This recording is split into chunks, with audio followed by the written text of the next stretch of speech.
What's up, world?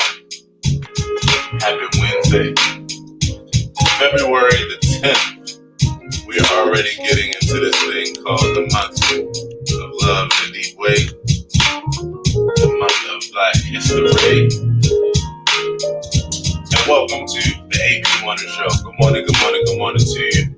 I'm here on Clubhouse, as you might be familiar with by now. And if you're not, you'll find out in a few. But I just want to say good morning to you. I hope that your Tuesday was okay. I had a great rounding off to my Tuesday evening, Tuesday night. The reason why is because I got a chance last night to get my shed on. See the piano behind me. I got a chance to play last night, and for me, it was like long overdue. Got a chance to share it with my good brother Matthew George. I always look forward to practicing. For me, practicing is just as special. I'd say it's even more special. Well, it's its own unique kind of special. Kenise knows what I'm talking about. Good morning, Kenise. Good morning to you, Kenise. I see you come through.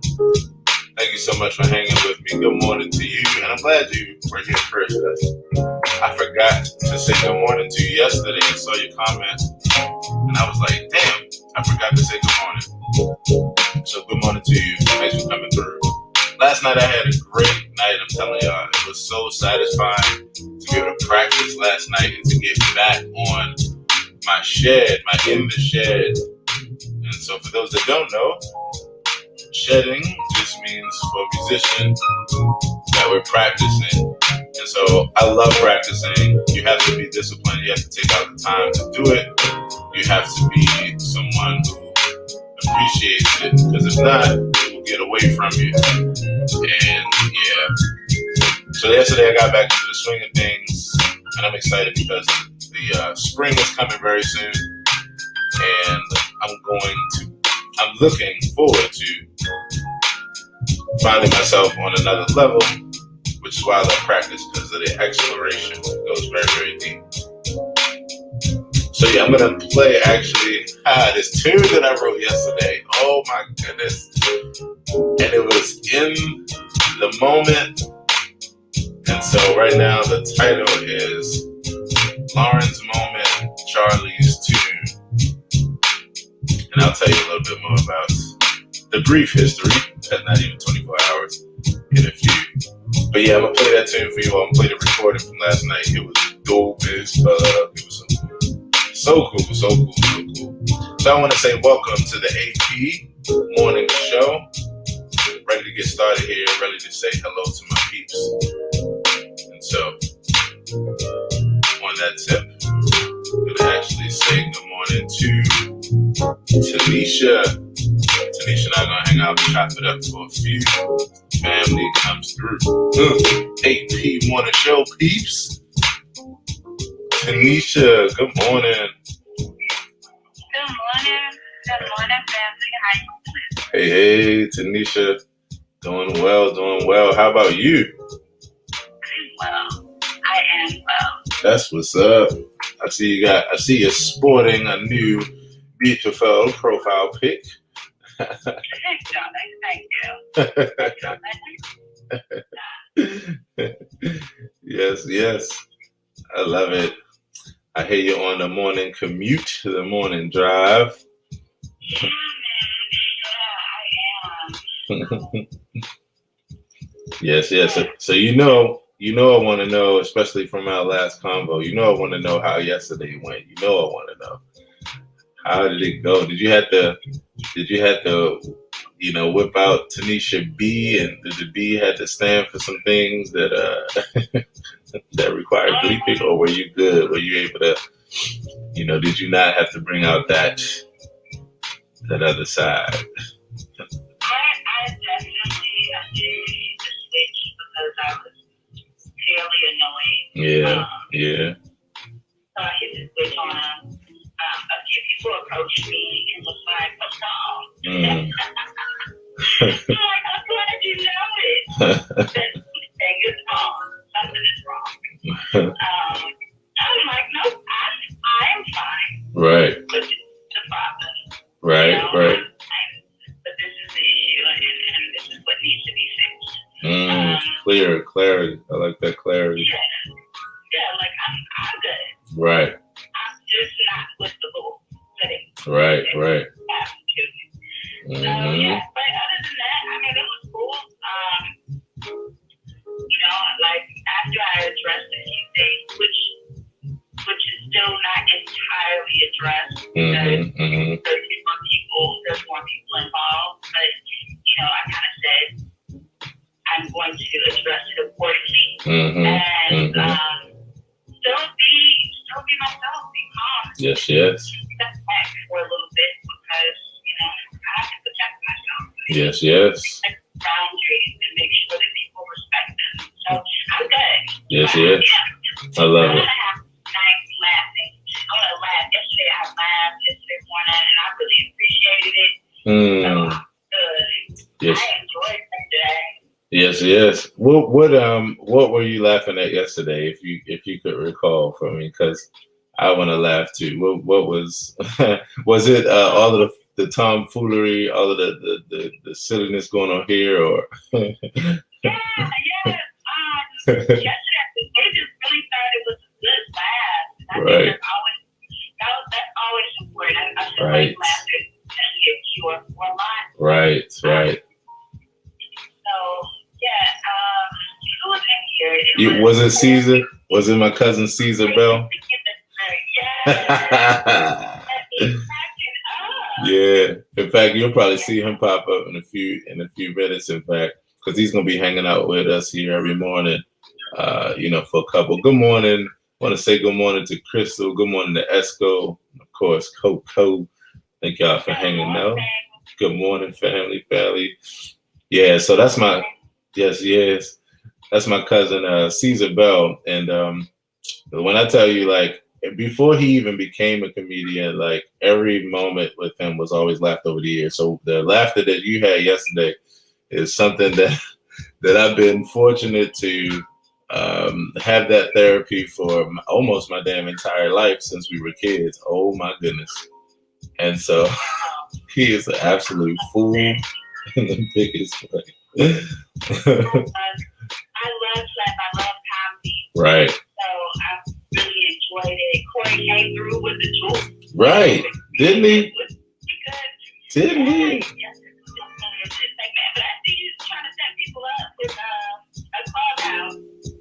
I know you're trying to set Caesar up, but you were like, I told you this already. You're doing it right now. Right. I mean, you know how I am. It's like, you know, it's just one of those things, you know. So I'll give you this, right? I was studying my psychotherapy course this morning. Right now, I'm in my third course, and this one is around relationship issues. And so when the teacher came in, okay, my cat is like, now you want me to let you out? I gave you the option to go out. You told me you wanted to hang around for the morning show. You know, I'm just saying, you changing your mind on me. So I was listening to my course, and this one is about relationship issues. And so anyway, the teacher comes in, and I love the way he talks because it's all about art for him. You know, he looks at psychotherapy as art. So anyway, he started talking about how, as therapists, the things that therapists are most concerned with is taking what you already know and bringing it from the knowing place to the realization place. You know, and it was so simple. It's like, I love hearing those kind of things because you know, they continue to affirm like what I've learned and what I've understood. Are you ready to go out? You want to go out? Okay, let me show you to everybody before you go out. Okay, you don't want to say hi. All right, everybody. Autumn's out of here. She's saying hi. Wave to her on the camera. Bye-bye. Okay. We love you too. You know, we want to be accountable to you too. Accountable to you. going the way you want to go. So he talked about, taking things from the process or from the place of knowing, right? Things that we already know to realization. And it was so simple and so subtle, but it was just, I was just like, that right there, right there, right there. So, that's something that I feel that I try to do every day. Is something that I'm just like predispositioned to just see and feel. Like if I see someone and I'm trying to help them in any way, whether it's sharing an idea or thought with them or affirming them, whatever, it's always that. It's never that I'm trying to teach them anything necessarily, unless it's something they really don't know. It's really more so reminding them, helping them to realize, helping them to bring back to the forefront of their mind, to that frontal lobe, that cortex, you know what I mean? What they know, because many times that's just what you need. You just need somebody to guide you back to the thing that you already know, and just help you to reaffirm it or to remember it, to put it back together, blah, blah, blah. So yeah, Tanisha, like that's how I think in all aspects of life when it comes to, being with other people, and so that's what that's about. If I'm going to bring that to your mind, like, yep, you're in the midst of the experience doing it right now, and just feel that, just sit with that. And then a lot of times that's good and safe space for people to feel like, oh yeah. In fact, Coco and I have a lot of conversations where she's like, oh yeah. So that's what it is, Tanisha, just that. And I love to do that, for people. That was what the fun of having a conversation with you about spoken word, and about the art. It was just like, I know that creative, even though you and I just met, but I know that creative. I know you, I know that. So to be able to be with you and just be like, sitting with you and just we being in that space of your creativity and just reflecting on that, like, it's all you needed for it to come back up. And then you had the extra help of other people, like, supporting you. So I'm just so here for it, Tanisha. I'm so here for it. Yeah, thank you. Thank you. I'm getting ready to release that first piece. It's like, I'm back. Yeah, nice. Nice. Yeah, I'm gonna probably, pull it up on IG or something because Facebook has changed. There's no before there was like Facebook notes.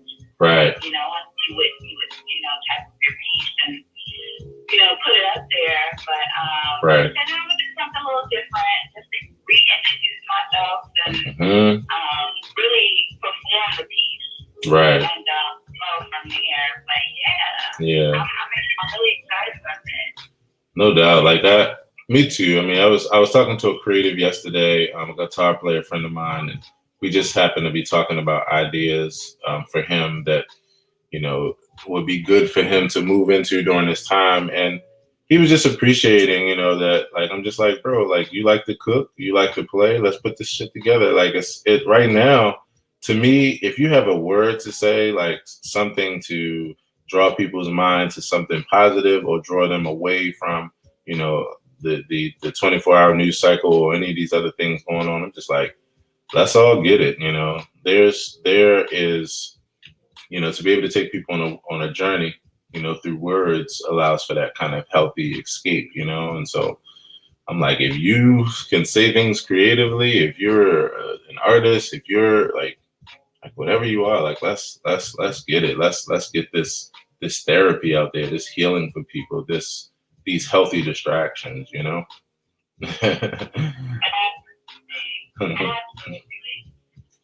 Yes, You'll see it done. Hold me accountable that I get it done. Yes, yes. Yes, yeah. All right, there we go. And the beauty of this moment is that you got me, you got your family here, and hell yeah, let's get it before Monday. Let's go. And here's the thing, the thing about it is that it's what do you? Let me ask you a question. Do you have like a particular kind of vibe when you write? Like, meaning, are you the kind of writer where it's just kind of anywhere you are, or is it like you sit down in your favorite chair, you relax? Like, what's your vibe? When you're in your writing flow? Is it like a particular circumstance or ideal circumstance, or is it just like you kind of want to go, and that's how you write? Anywhere. Yeah. Yeah, you bring that space there. Yeah. Something can pop up into my mind. Somebody can say something, and I would grab my phone or pen and paper, and I would start just writing. I'll write, and then I'll read it, and from that start, I will build from there. So I'll go back into it. I'll read it with a nice little flow, and then I'll write some more and read it all together, then go back. So I'm constantly building on that first initial thought, and then I go back and rearrange it and make it, tighten it up and adjust it a little bit. Right. And then that's it. That's it. So to have that text to come back to me was like a really, really good feeling because it sparked and I could not stop writing. It was like I was, backed up for a minute. So right. I probably have like 2-3 pieces right here. Let me go back and look at this for a second. And it's dope.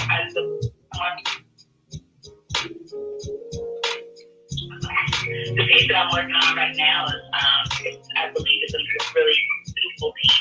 Yeah, I love it. And I'm so here for it. I can't wait to hear it. Oh my gosh. So you already know. So I'll take it the next level of accountability. All right. So at least by Tuesday, I'll stretch it to Tuesday. Tanisha, I'm gonna be looking for you to read that joint here so we can all share. Now, I gave it to Tuesday, so I gave you a whole ass extra day.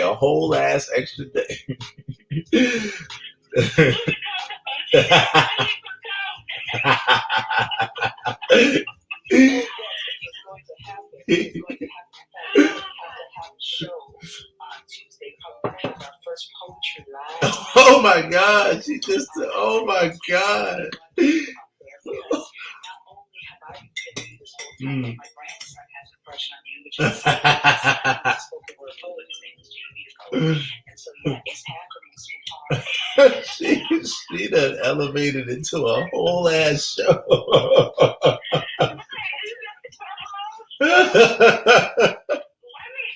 go back and that's right. You have to get at least 3 pieces ready because we're gonna have Eric Harrison on there. Oh my goodness. Jamie's poetry, and you're gonna be our featured artist. Oh yeah, so happy. Wait, the anxiety. It's just us elevating. Oh, okay. So here's the thing. Right, exactly. So just blame my grandson because when he saw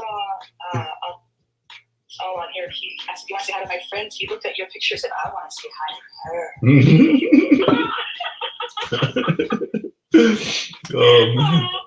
So you family now. Okay. So I guess I really gotta hit it hard then. Well, here's the deal, Tanisha. All right, so one piece, just this piece, and like you said, you're gonna put it out Monday anyway. So all I'm saying is, I'm giving you the extra day just in case, because life happens, blah blah blah. But Tuesday here, first of all, I want to hear it on Tuesday, and this is the show, and you're here. So all I'm saying is that's where we start. We start there.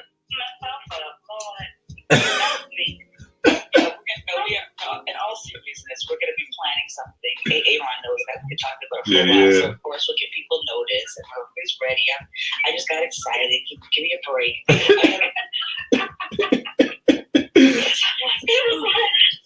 Oh yeah, right. Right, bet.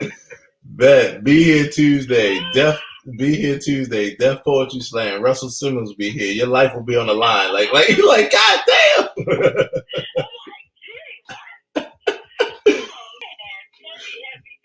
No, but you got it though. And again, it's gonna be fun.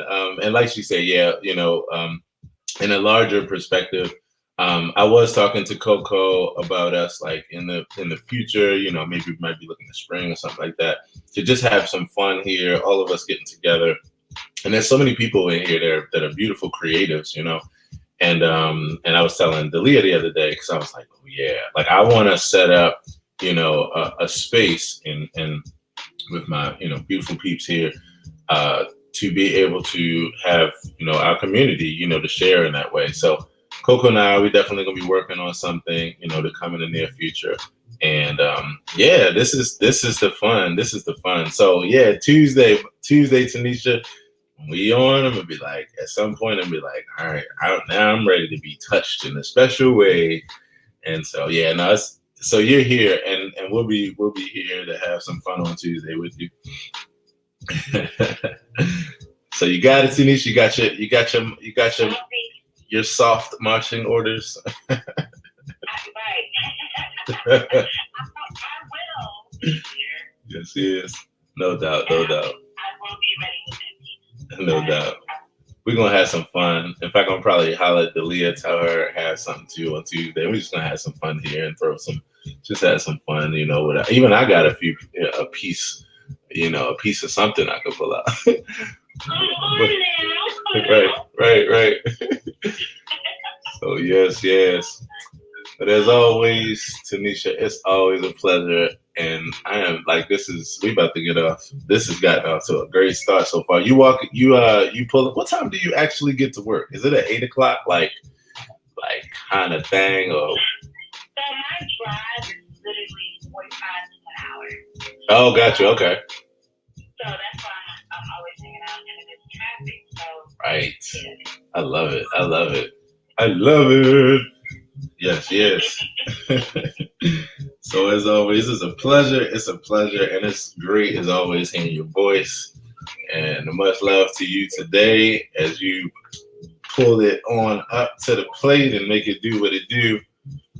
And, yeah, and hopefully you ain't got to pull out hopefully the people understand today without you having to let them know again, like what the hell time it is, but. Yeah, and I don't want to do it. Right. Sometimes I just ignore people, so right. that might happen. Hey, come on. Okay. Help you. But I'm good. I'm a great start. I appreciate y'all. I enjoy seeing you guys in the morning, so thank you again. And it's always a pleasure. Yes. Pleasure is always ours. Much love to you, and have an absolutely amazing day today. Can't wait to talk to you again. Yes. No doubt. Family. Want to say what's up to Micah Smith, Linda Stewart. In fact, Linda, I'm about to bring you on up. Linda is my good friend. Oh man, we've had some great times together, made some great memories. And so one of the segments that I'm starting to introduce here on the show is hanging out with people, interviewing them about their BPS, either their business, their product, or their service. And so we're here, and this is the first day getting started with this. Looking forward to it. Right before we get into it, chopping up with Linda, saying hello and saying good morning. I want to say hello again to Kanish. Kanish says, real busy because I have appointments, but look for my love donation. Thank you, Kanish. That's so special. Thank you. By the way, I'm moving to Maui. That's amazing. Okay.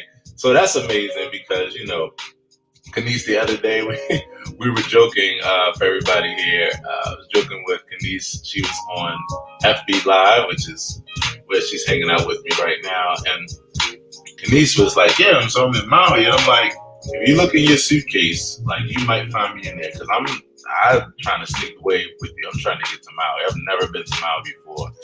And I'm trying to find out what Maui is all about. And so now Kanice is moving to Maui. That is amazing. Oh, I'm so happy for you.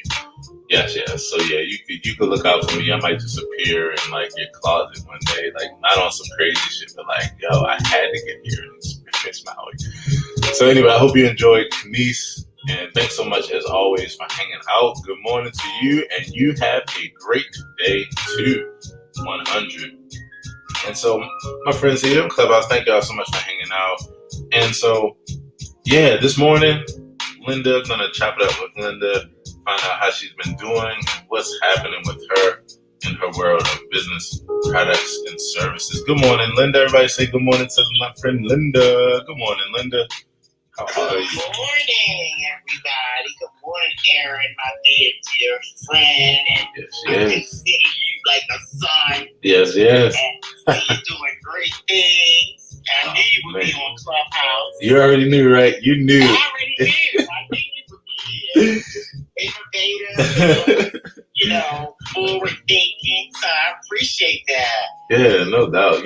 For me, Linda, how it's been. It's just like, I'm always excited about not just new things, but new things that like really do benefit our lives, in important ways. You know what I mean? Like I tell everybody, I'm not on every platform, but those where I can see where we can really actually reach our goals and dreams in a healthy and an organic way. And like, I'm so here for it. And so as soon as I heard about this thing, Clubhouse, I was like, okay, this makes a lot of sense to me because this is audio. People can listen to it and partake in it passively. And yeah, it's just been the best. So I'm so glad to see you here. Of course, like, golly, many people I wanted in this environment because I knew the benefit. And so when I saw your name pop up one day, I was like, oh my gosh, Linda is here. Oh man. So it's so good to see you. So good to be here with you. Before we even jump into, chopping up about, your business and services and that kind of thing. How has your experience on Clubhouse been, since you got here? What's it been like for you? I'm always curious about people's individual experience. It has been absolutely amazing. We're in a space where we're all, isolated pretty much with the, not being able to get together. And I'm a social person, and I'm also a person that loves knowledge and information and sharing. So this is a perfect place where, we can grow together, we can connect and encourage one another. So I love it. This is my first time actually being pulled up to speak. Right. So nice. Yes, I didn't even know how to do it. Oh, man. But, well, let me. So this has been great. I've only been on it for maybe a week. I love it. So I love it. I really got exploring the different groups. And I loved it was a one earlier with like a meditation. Yeah. So, but it's just wonderful. I love it. Well, let me say this. First of all, let me introduce you to Coco and Tanisha. Coco and Tanisha, this is Linda. If you'd like to say good morning to my good friend Linda. Good morning, Linda. Good morning, Tanisha. Yes. Good morning. Good morning, Coco. And so, the thing that's most exciting for me on this app is the ability to do that. Like, it's the ability to, in real time, meet people, connect with people. I also want to say good morning to Clarissa. Good morning, Clarissa. Thanks for coming through. Hey, Clarissa. Yes. And so, Linda, I'm a person that is such an advocate of this app. And I talk about how the fact that it is immediate connection with people. You have the ability to find your tribe. You have that kind of ability, in this room. And you might have heard me mention it, but if not, since you've been in this room, even the times that you popped in and hung out, 99% of the people in here I actually have never met in real life. And we have been friends every day for the last, whether it's I met him 5 days ago and we're connected every day, whether it's 30 days ago, whether it's 45 days ago when I started. And it's because of the fact that this environment allows you to really build and find your tribe. Now, it's just like the regular streets of life. You can't go down every block. You can't go in every neighborhood. You can't go in everybody's house. And you definitely can't go in everybody's goddamn room. But this is one of those places where, just like in real life, if you're strategic about your movements and if you curate your particular environment where you go to places that are healthy for you and that are for you, oh my goodness, it's a lightning track from here to whatever you want to do and whatever message you want to bring or business or product or service, or just meeting people, just meeting your community. Like, so I'm happy you're here, and yeah, I'm so here, and I just wanted to say that to you, you know. Whew. So yeah, so on that tip, you know, there's been a number of things. In fact, for those that don't know, again, real quick, I want to give you just a little bit of how Linda and I know each other. Specific part of my journey. I'm a musician, and in 2010, I wanted to take my music and take it to the next level of artistry. And at that time, I was a gospel jazz musician. I had a gospel jazz group. And so I ventured out and I was looking for opportunities in order for us to be able to do what we do and to bring this very, very niche kind of unheard thing to people, you know. And so Linda and I connected. She had a place called Linda's Place, and we connected to where my group was the feature there. It was like a Sunday jazz brunch kind of deal. And that's when we became friends, and we've been friends ever since, you know. And so that's the history, that's the fun of it. And so we're here. Yes. There were some good times. And, Yes. I appreciate Aaron and Fruition Music. They brought a lot of joy to Linda's Place. I was an entrepreneur on my own venue on Maryland Avenue in Baltimore, Maryland. And it just brought, I mean, people still talk about it. I mean, it's been, like you said, 10 years ago, and people still call me and say, you know, where's Aaron and where's Linda's Place? And can you start it again? Now I live down in Florida. I'm in Fort Lauderdale, Florida. Right. And even there, people saying you should open up something like that down here in Florida. So, but Aaron and Fruition Music, I mean, they were amazing. And they still are. You still are. And it just took me to a whole nother level. And people encourage, you know, are encouraged by your music. I still have all your tracks and everything. So if you haven't heard Aaron play, and he's an amazing artist, a creator, musician, leader, and like you say, in thought and in deed. So I appreciate you, Aaron. You're always gonna be my son. Yes. Thank you, Linda. You know, it's always appreciated. So let's chop it up about your business, you know, product or service. You know, I'm somewhat familiar, but there's probably some updates and these kind of things. So let's talk about that.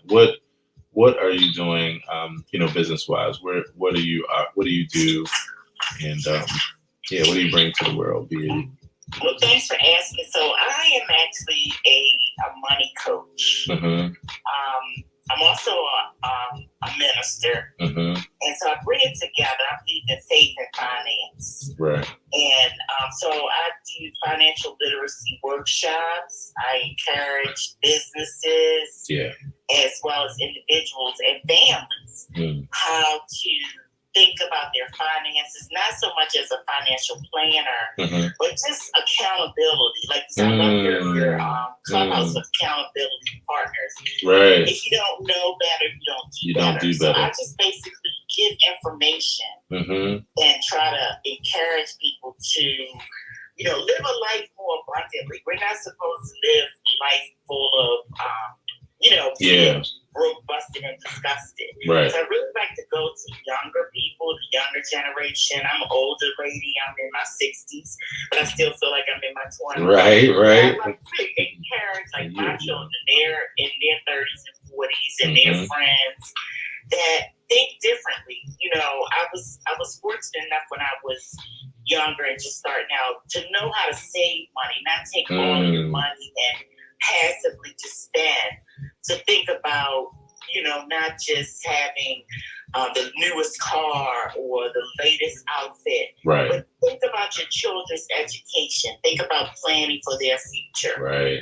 The long haul. So, I mean, just little things that we can think about. Do you know the average person spends probably about $300 a month just in food, just in going out to eat? Now that we can't go out, we're ordering more.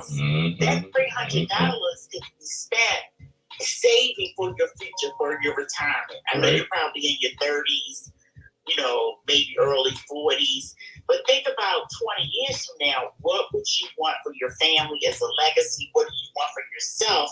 The quality of life that you want to live. So we have to just think differently, not being always, someone that works a job, but think about entrepreneurship, things that your gifts and your talents that you can use to create multiple streams of income. So that's always been my philosophy in life, is that we have to live a different type of life. We have to, be creative and use our gifts that God has given us to, empower other people as well as our community, as well as our families. And think about not just bringing money to other people, but bringing money back into our communities and into our homes. So that's kind of like my philosophy. I'll tie it all to faith and finance. So there's a whole lot of instructions on how we're supposed to live, how we're supposed to have wisdom and knowledge. I love that. Yeah. That that's powerful, because like you said, accountability around finances, allocating funds to be able to look toward the future and not just live for the now.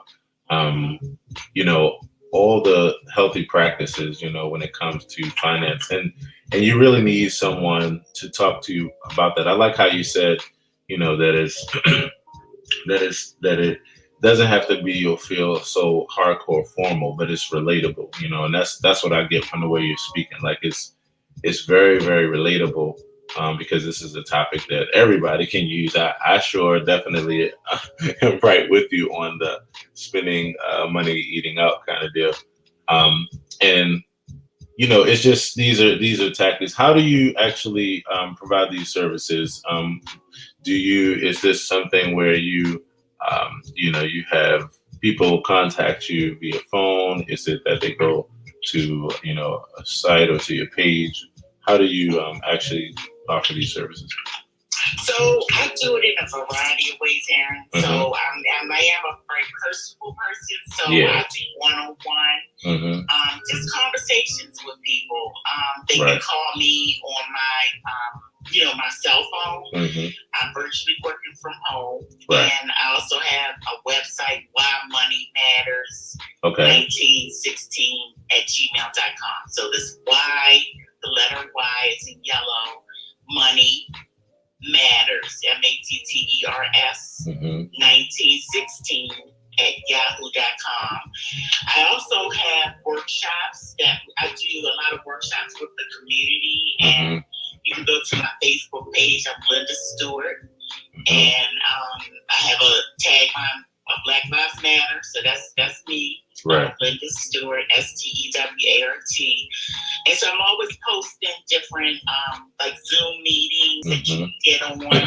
We do a workshop usually every other Friday with the different faith-based organizations. Where we bring in keynote speakers. I have a wonderful coach myself. I believe everyone has to be accountable, but my coach is Lisa M. Jones, who is absolutely amazing.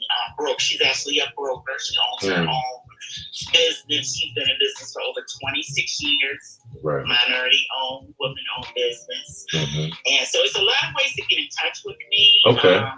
I'm not in the social media, but I'm not as great as you are, Aaron. Oh, it's all. Oh no, it's all good. It's all good. In fact, message me or give me a call, and I'd love to. I'm willing to help anybody. So I'm always getting the word out. This is what we need as a community. We really have to think about, the disparities that we go through, and not just our community. I mean, all communities. Everybody needs to know how to, like you say, how money works. That's it. We all got to use it. So learning how to use it well is the next best thing. If you could, one point of suggestion, what I would do is, except for your phone number, I put the information on your bio page. Definitely the email address for sure, because it's the ratio of people remembering it, just period, anywhere you go, of course won't be high here, especially because people are tuning in via audio. So I will definitely put that in your bio, so that way you don't have to have people remember it and write it down. Boom, they can just jump right to your bio. And I love that you have your Twitter connected. And I would add the other information to your, the web information, your email. Leave off your phone number there. Okay. Yep, and have people to DM you for your direct, to get your direct phone number, that kind of thing. But I love it. I love it. I love it. And I'm excited. And I can't wait to, continue to just be able to share these services. So thank you so much, Linda, for sharing that. And thank you for you are the first person with this new segment where I'm interviewing people in this 8 o'clock time, this 8 to 8:15 or so time to highlight their business, product, or service specifically on this show. So thank you. Aaron, I appreciate you so much, my brother. Yes. Peace and blessings to all of the other guests. And I wish you much success in all that you do, and continue to just listen to what God is telling you to do for your life and for your family. If anyone who wants to get in touch with me, Aaron knows how to get in touch with me. And again, I appreciate you, Aaron. No doubt. Agape love, you are amazing. I appreciate you too. And by all means, continue to hang around, hang in the convo if you like. And I'm affirming you on an absolutely amazing day today on purpose. Much love to you, Linda. And I look forward to talking to you again real soon. Peace and blessings, everyone. Yes. Everybody, once again, just a quick refresh. Again, we are here so much, promoting each other, helping each other, loving on each other in various ways. So I want to also refresh the room, say hello to Clarissa, Edify, Sabrina. By all means, if you'd like to come to the stage, my only goal, as you know, is to say hey, most of all. Say good morning to you, see how you're doing, see how your mom and them, how the kids and them, how the cat and them doing, how them and them doing. You never heard somebody say that, them and them.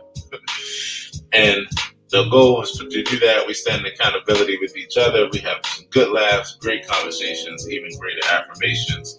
Speaking of affirmations, I'm about to read a few. I'm going to say hello to my FB live audience again.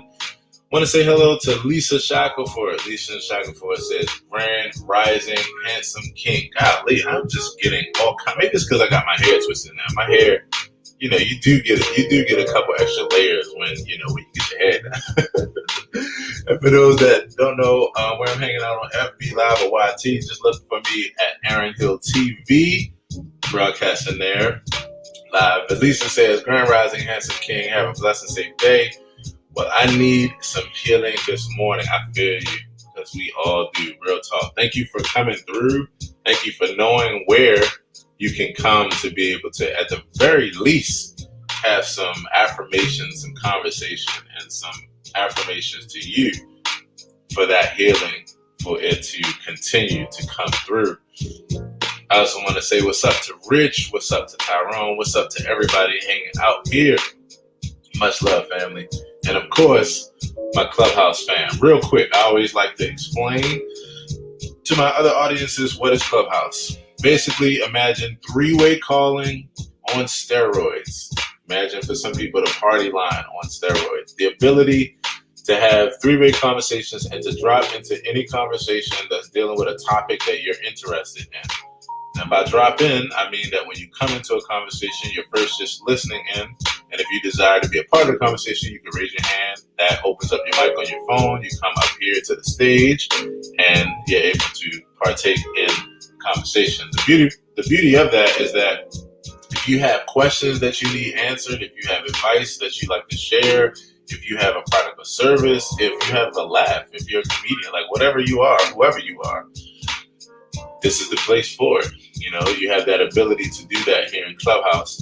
And so I am saying that Clubhouse is the answer to all of humanity's problems. And what I mean by that is that in this environment, it's all about etiquette. It's all about positivity. It's about those things. Now, I'm not saying everywhere you go is about that, but I'm saying that it's exposed everywhere you go. So even if people aren't about those things, it's exposed. But the best thing, though, is you get the chance to meet people in real time that are your tribe. It's the 6th degree of separation remover and the no more excuser. Because if you want to find people that are like-minded or you can connect with, boom, it's right here. So right now you need an iPhone to download this app or an iProduct. but that's because it's under a year old. It was birthed last April, and the value assets are already in the billions. Yes, the billions. And so with that, you can download it. They're also developing it for Android really soon. But check out Clubhouse app. And when you do, look for your home. Look for me at Aaron Hill TV. I'm here every morning, 7:30 a.m. Eastern Standard Time to 10:30 a.m. Eastern Standard Time. And that's what's up. And so I want to tip everybody another segment here that I've been introducing to the space. Hanging out with my good cousin, as we call each other, cousin blood.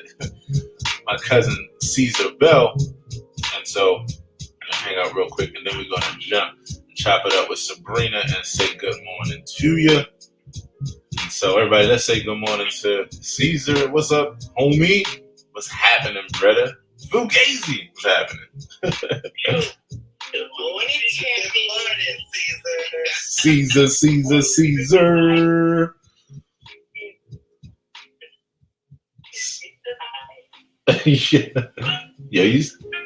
You sound like you are in the tunnel of life right now. Like you sound like you just morphed into the fifth dimension.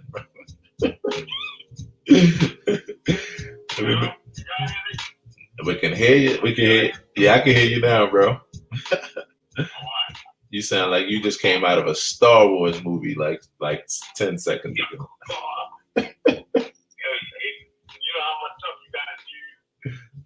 Really a morning person to match the energy that you do when you try to jump on this Clubhouse thing. Man, I didn't eat everything healthy this morning. Turmeric, This guy. He said no water. You said no water. You got look on here, man. For good, man. Yeah, everybody else call you Caesar Bell, but I know you was telling. Oh my God. Yes. He was my operational manager for years, like you, son. You and Aaron. Right. That's how we met through her. Shit. That's how we met through her. Caesar, what's happening today, homie? Man, I got I'm on my way to the restaurant store, man. I got a big situation with a restaurant that I'm going to be putting my shrimp salad into the guy's restaurant. Oh, nice. Tomorrow. Oh, nice. I'm doing preparations for that. Nice. And I'm just putting it out there. It's a little Clubhouse family on the 8 beach. What is it? The 8 beach morning show. Right. I got I'm having a conference Zoom call today. I'm being considered to be in a TV show with Forrest Whitaker. Nice, bro. Congrats, man. Congrats. Yeah, wow. That's a big deal for me right now, man. Wow, bro. That's definitely a big deal. Like you might be able to actually make him laugh and not look like he ready to just tackle the whole world every time he get Forrest Whitaker, man, he got that look where when he look at you with that serious look, you just be like, all right, never mind, I don't want no trouble.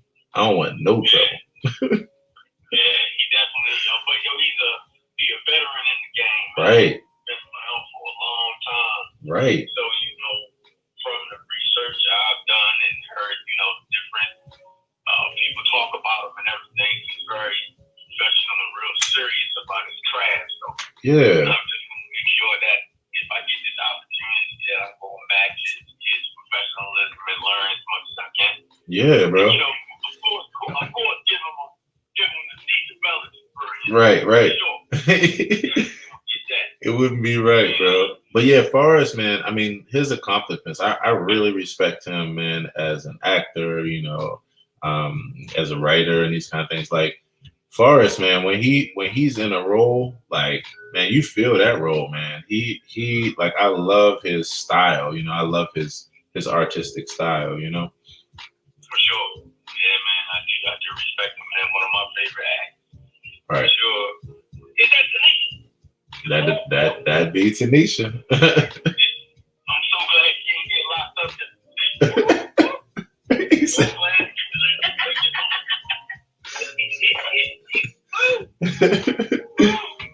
Yes. What's going on, man? What's up, man?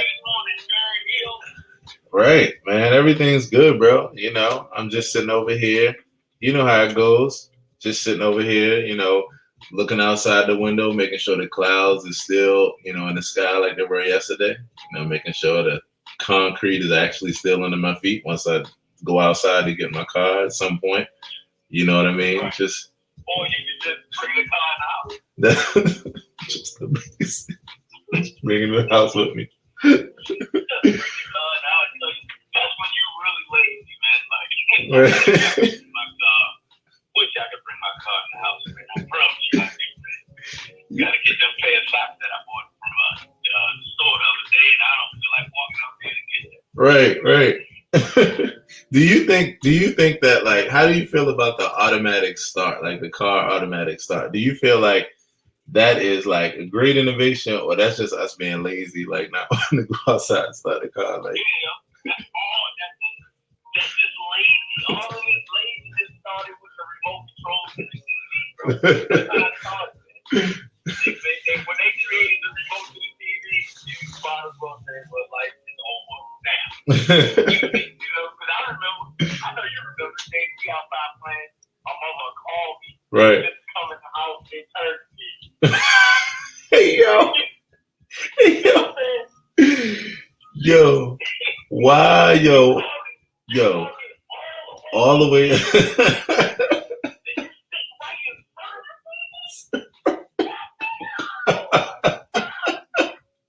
Hey, bro. Yo, that right there, let me tell you, I literally thought about that the other day. Yo, why is there, and I forgot, I think Coco might have sent it to me. I sent it to you. Yo, why somebody did a little video showing that shit, yo. It was a dude, and like he played both parts or whatever. And so he acted like he was his father in bed. And he was like, hey, Junior. And like he traveled from all the way downstairs, yo. And he opens the door and he's like, can you hand me the remote? Yo, when I tell you, he was laying in bed. The remote was beside his face, yo. That's just, you get upset about stuff like that. Man, I think that's the first time I ever cussed at my mother. And she didn't hear me. You know what I'm saying? You know, like you call me, like I'm in the middle of a baseball game. Actually, we going hard at. She calling me, and I'm like, yeah, mom, what's up? Turn that channel. Yes! That was in my mind. Right.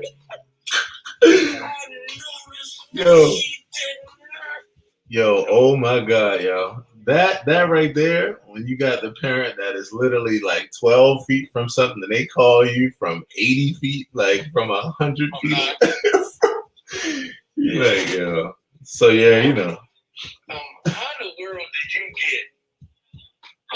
get Linda Stewart on the phone? Oh, bro. How in the world? Yo. You know, because she down there in Fort Lauderdale, so right. have to run for governor or mayor or something down there. She going. Right. Yeah, every time I talk to her and I'm not in a sunny place, I get upset. I just get upset. Because I'm about to go to the beach. Right. And, you know, everybody doing good and I'm up here freezing. Oh my God.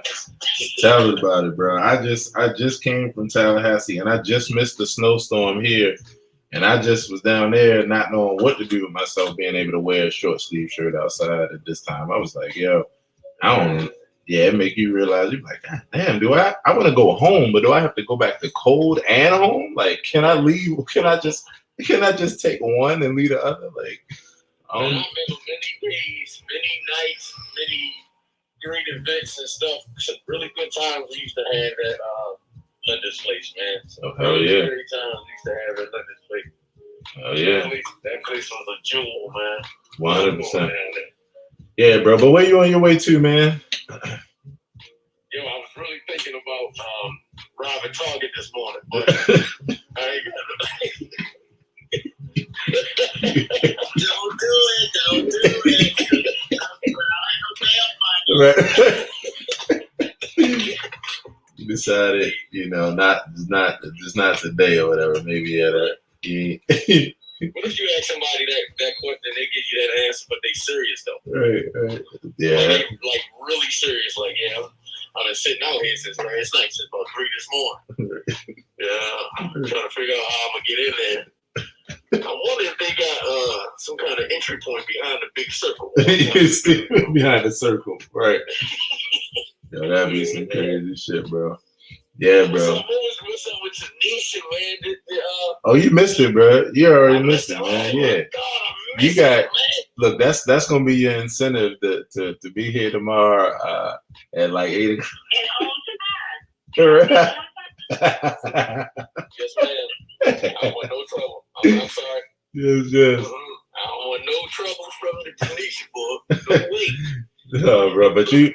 But you definitely, we definitely gonna have some fun this coming week. And I'm not even gonna reveal the surprise, but it'll make your ass be here and have some fun with us. Yeah, kind of, sort of. Not everybody, but yeah, kind of, sort of. I can't because I came on late. Hold up, yeah. I gotta hold up, man. I gotta say something because it's not fair. Yesterday, Aaron sent me a message saying I am interviewing Linda Stewart. Tomorrow she's gonna be on with us. So I need you to come on from the times of like, what do you say, 8:45? 48, say no goddamn 45. It is 8:36. I'm about to read it right now. I wish I could screenshot it. No, you're right. 8:30. That was the fastest. To Right. But it's only 8:37. Now who shows up for work exactly what? Oh, that's right. Never mind. I forgot. This is the difference between look at Tanisha clap. No doubt, fam. Right. All right. I tell you what, bro.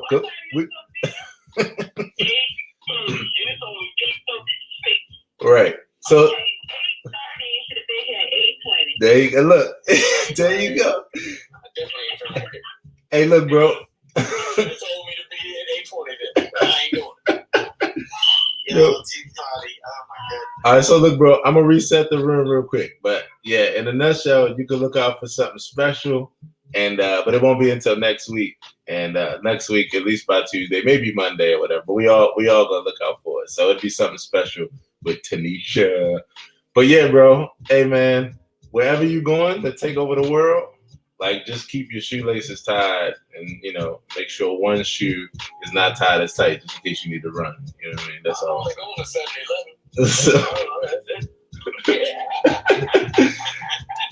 Yo, cuzzo, as always, baby. Fugazi.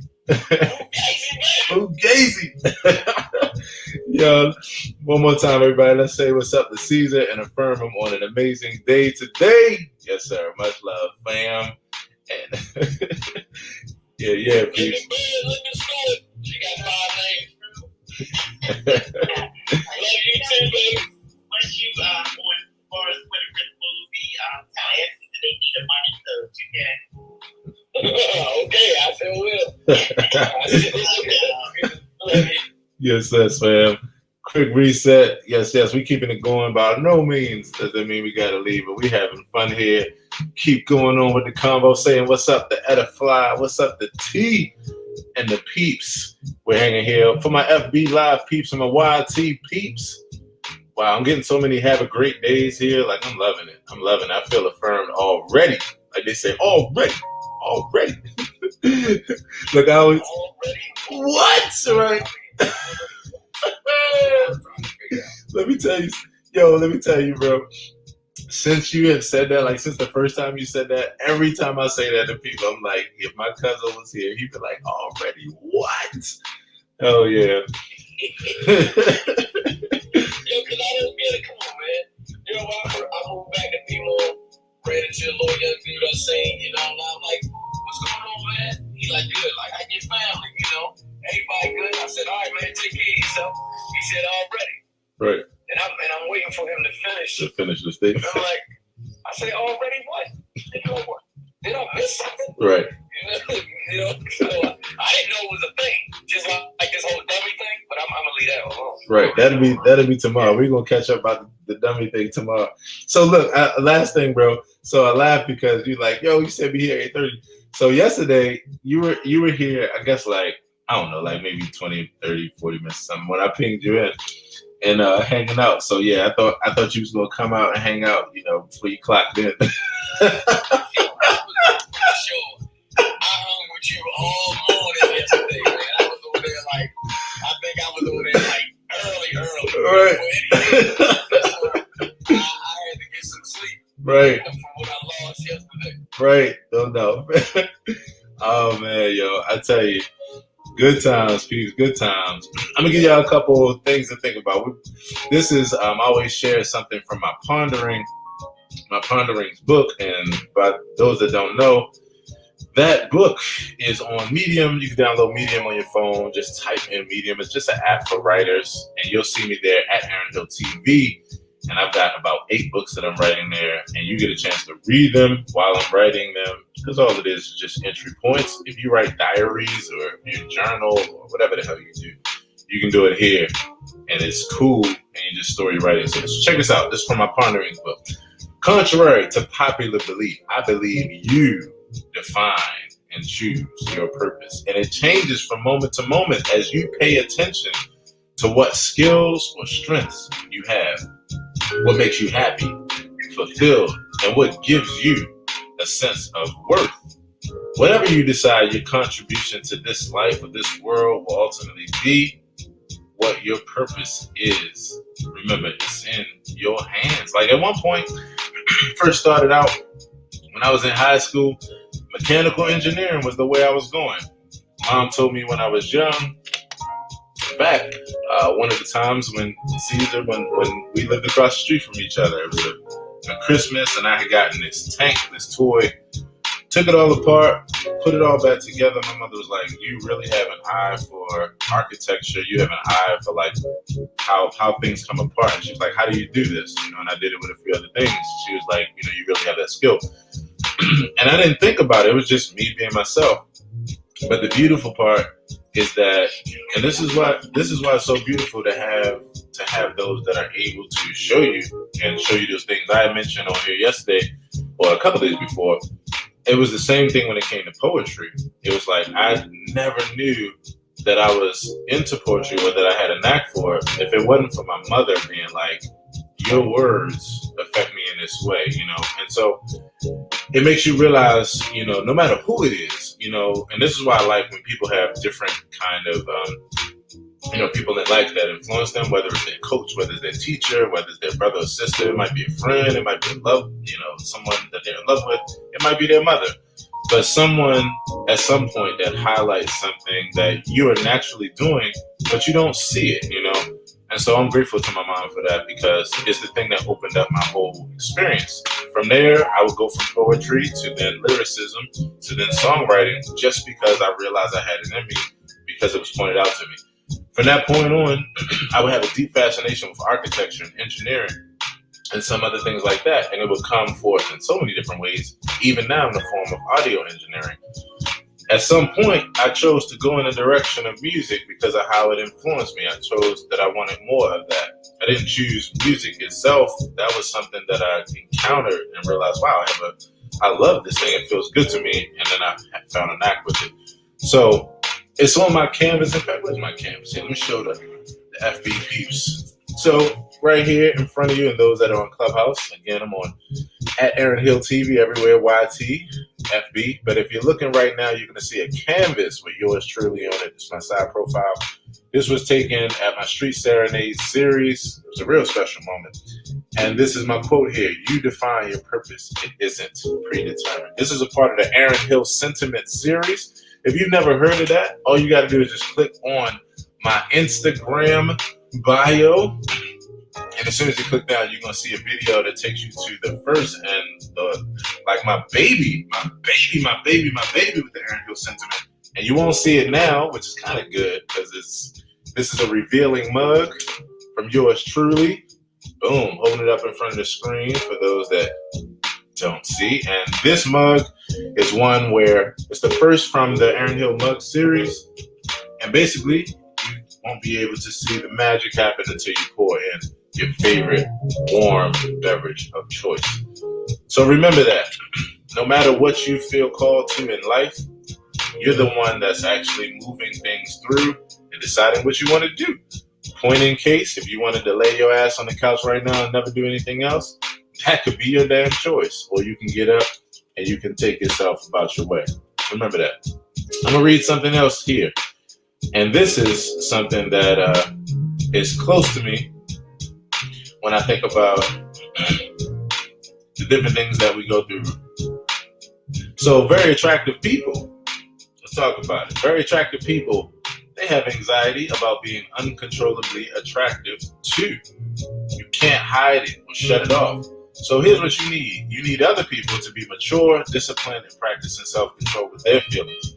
I've always thought about this around very attractive women when I'm out and about. So I go the extra mile to make sure that I don't stare uncontrollably, uncomfortably, or say or do anything out of the way that will make them feel unnecessarily self-conscious. This is a part of emotional intelligence. It's called self-regulation.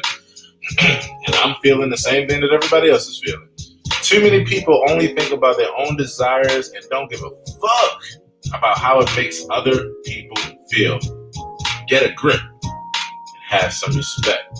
Here's another thing, and this is something that for everybody that's close to me, especially as we're hanging out here in this Clubhouse experience, I want you to know this is how I experience life. I practice thinking about things from other people's perspectives, whose thought processes that I'm very familiar with, as if I'm them analyzing something in my spare time for fun.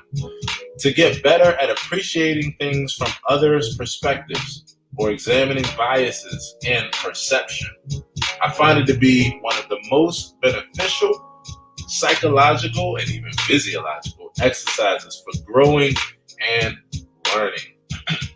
This is something that I share and that I do every day. Want to do a quick refresh. Your good brother T is here at a fly. Would it be good to see you? And so if you'd like to jump up to the stage, by all means, you know what to do. You can raise your hand. You can also ping a friend or two to come through as we keep this convo going and as the fam continues to pour in. Tanisha, I'm curious if you're still there and if you're not taking over the world right now. You know, that particular statement, you know, I like to chop it up with people about that. Something that I've kind of felt for years.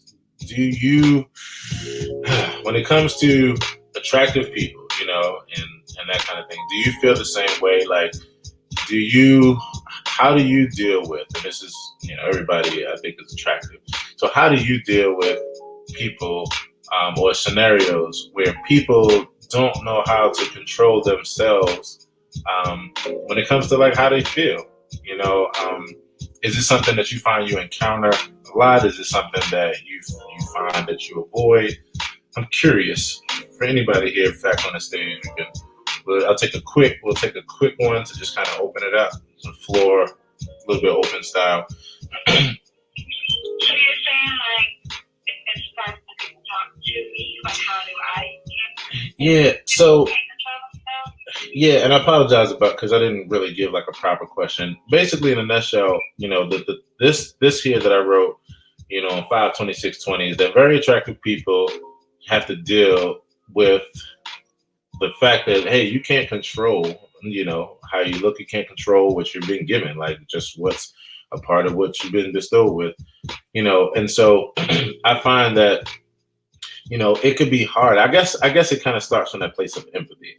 I look at other people and I'm like, it could be hard dealing with that kind of energy when, hey, like this is just what it is. And so I always go out of my way to make sure that I'm not making a person feel uncomfortable, because it has to feel bad. Like it has to feel tough on the other side where you can't turn it off and where like you have to then protect yourself around people who uncontrollably just don't know what to say out of their mouths or don't know what to do with that kind of energy, you know.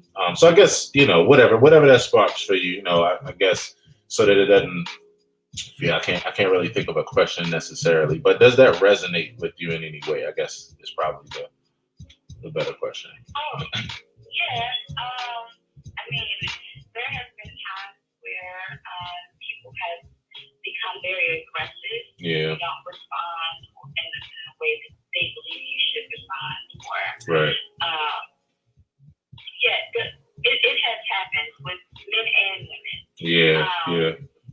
So, how do you find that you deal with that, or you know? I try to make people feel comfortable. Right. But to the extent where I'm still comfortable and I'm still protecting myself to not be disrespected. Yeah. And kind of open up that pathway of like, you know, hey, I'm a cool person, I'm a dope person, like we can have a dope conversation. Right. I might be able to talk about things that you may not even think I know about. Let's talk. Like, right. You know, let's chill. But sometimes I do meet people that can be a little. Sometimes I can meet people that can be a bit abrasive. Right. So with those situations, I completely remove myself, or I get very silent. Right. Very silent. And this is an interesting topic because nobody really talks about it from a different this view. Right. You know. Right. I know women that have been, you know, beat on because they don't respond. And if, you know, especially if you're out, sometimes you can get cursed out. Yeah. So many different things can happen. So you never really know how to respond. Right. I always smile at people mm-hmm. and, you know, just politely, okay. So Right. I'm good, you know, thank you. Yeah. You know, I feel you. It's hard. Yeah, I can imagine. You know, I often say, you know, I mean, as a guy, and I feel for women a lot of times in this way, because as a guy, you know, most of us guys don't deal with like most of us, you know, I'm not saying none of us, but most of us don't deal with, you know, women just like unnecessarily going out of their way to make comments and to just do things that highlight things that we may be familiar with, like that we're attractive or in some ways, but like I've always felt empathy for women. Like I've always been the kind of guy where I hardly ever did the like try to holler at somebody on the street kind of vibe, because it always affected me in a particular way. This is how I think of it, Tanisha. And it's not to say that people don't meet like just out and about, boom, a moment of serendipity and then it goes on to be something. But I'm always sensitive because, and I've always been more so connected with people, like if I was in a relationship with them, it more so came from someone who I was around, who I got to know. We were kind of in the same environment. Never somebody who I just approached on the street, because it was just like, how do you give somebody, first of all, let's set up this scenario. You see a person that you like, they don't see you many times, or if they do, they may not be thinking the same way. You go up to them, you ask them, do they have a boyfriend, and can you get their number? Like, you give them literally 10 seconds to figure out if they are also attracted to you, if they even want this energy, like they don't even know you, like all of this kind of stuff. And I realized like that's asking way ridiculously too much of a person in a moment, when just off of a feeling that you've had. And I've never felt comfortable putting someone in that kind of predicament, you know, and it was just out of empathy and respect. I'm like, first of all, this person can't do anything about the fact that they're highly attractive. They know it because everybody knows it is something they probably get a lot of energy. So I don't want to add to that and make them uncomfortable, because some of the things people say to people, they think that people want to hear that. And you're like, a person doesn't want to hear that. Like if you put yourself in their shoes, but again, if you're not thinking about that and being mindful, and boom. But I've always been that kind of person. It was like, I could never put someone in that predicament of being like, I like you, and I'm trying to figure out in the first 30 seconds, if you like me enough, if you like what you see, if some odd way you trust me enough, I don't even know how you could in that short of time.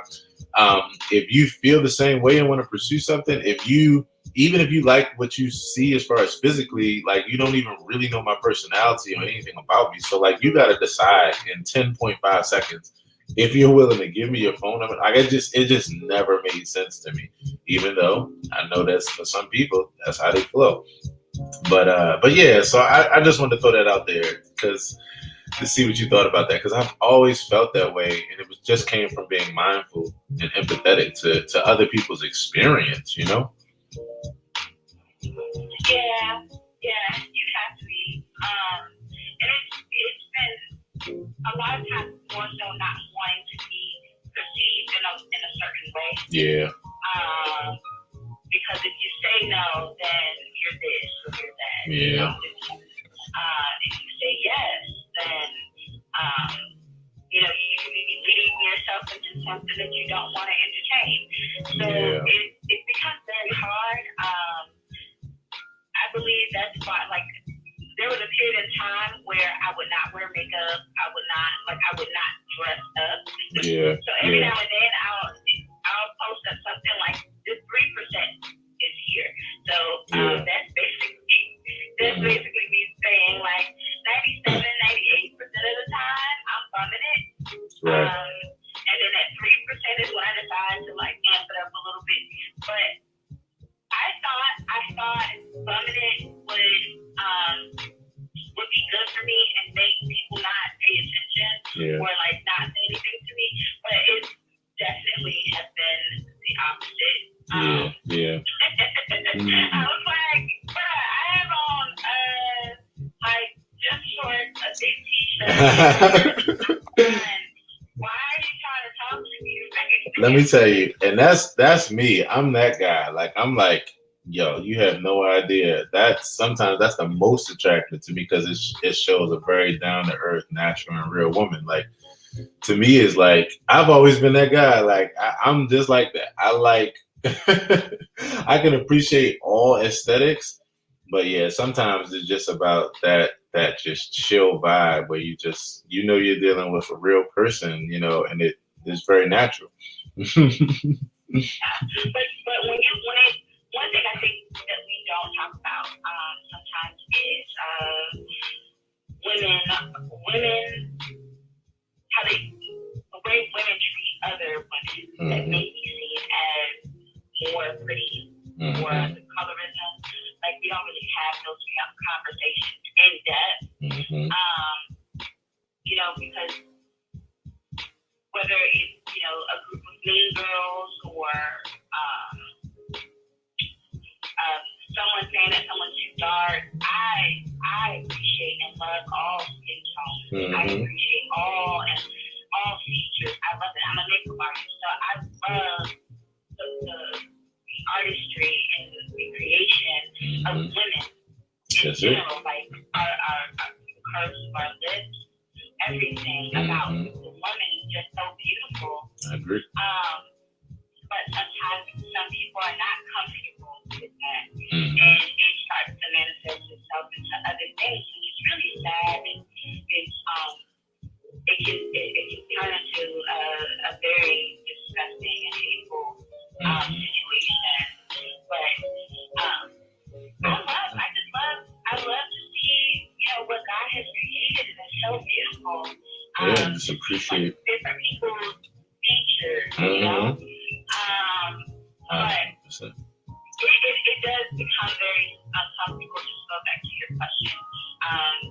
It is sometimes a very comfortable feeling because sometimes you try to put yourself in the shadows in a sense, and sometimes even putting yourself in the shadows can be seen in a different light. It can be seen as you're being stuck up or you're being a bitch or whatever. Yeah. And it's just like, no, I just don't want the attention. I want the attention. I don't want it. Sometimes you're damned if you do, damned if you don't, which is why I think the most important thing is knowing yourself and knowing your intentions, so that way nobody else's understanding of that matters or lack of understanding. Thank you for sharing that, Tanisha. This is another one that I want to let you all know about that comes from this same pondering segment. I mean the same ponderings book, but it's a different way of hitting a similar topic. Big differences in levels of emotional intelligence can make you feel like you're on an island even if you're surrounded by a large crowd of people. And there's nothing that can fill that void except for finding and connecting with more emotionally intelligent people that make you feel understood, socially connected, and like family and accountability. And so with that, everybody, I want to do yes, thank you, Tanisha. Quick reset of the room. I want to say hello to Meyer, T at a fly once again. We're here hanging out. I'm drinking my turmeric ginger tea, and right now I'm putting my damn hair in it. Got my turmeric ginger, having fun here, like I'm relaxed. And when I finish drinking the other half of this, I'll be even more chill. If you'd like to come up to the stage, by all means, you know the goal is to just say, hey, just hang out for a few as the fam continues to come through. In a few, when Sherry gets back, we're going to do the segment with Sherry and chop it up. But right now, we're just hanging out. So if you'd like to come to the stage, we'll keep this thing going. Right now, we're talking about this topic of emotional intelligence, this topic of being well within yourself and what it means to be a person that attracts attention, whether it's because of your physical attraction or maybe you're mentally, you're emotionally or mentally attracted. Maybe it's a sapiosexual kind of deal. But just what it's like to deal, and to deal with that. So I'm going to give a few more thoughts. Let's see. Okay.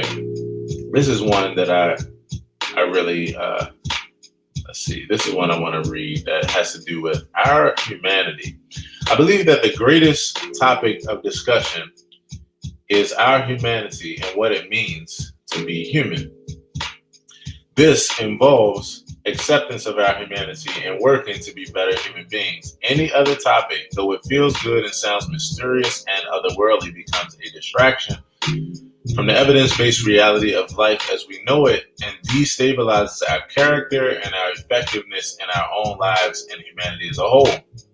These topics reside in gray areas, foggy places, loftiness, and impractical usage to life as we know it and everyday human experience, in my opinion. Accepting our very real evolution as human beings and working to be better human beings, I believe, is the only subject that serves us. Denial or demonizing our humanity leads to greater rates of low self-esteem, self-worth, self-acceptance, and disempowerment. Therefore, handicapping and weakening our grasp on life, coping with hardships, using reason, making rational decisions, and just plain being in our right minds in order to manage, organize, and succeed to a higher place of positive influence, impact, and growth as a human race. We must work to remove the distorted perception of what it means to be human. I'll tell you one of those things. We got to stop calling ourselves flawed human beings. Stop. It kind of flows with even what Tanisha was just saying. When we learn to appreciate ourselves from physically to psychologically, everything, and stop calling ourselves flawed human beings. When we do things that's not cool or beneficial, it's not because we're flawed. It's all that goes into what it means to be human. We're capable of doing many things. It's the yin and the yang, and we can be able to say we want to be better and change our actions without calling ourselves flawed or flawed from birth, especially.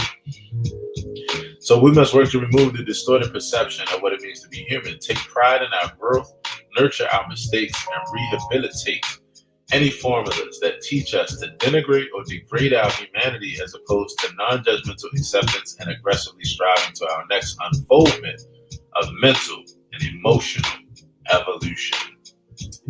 This is something that really is like the foundation of why I'm a secular humanist and why I deal with the concept of humanity and who we are, because a lot of our systems do us a disservice by demonizing us from the very beginning and telling us that we're worthless, but don't worry, there's something else to feel worthwhile in.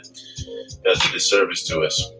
Here's another one. When you sincerely express to a person, this hurt my feelings when you, and then fill in the blank.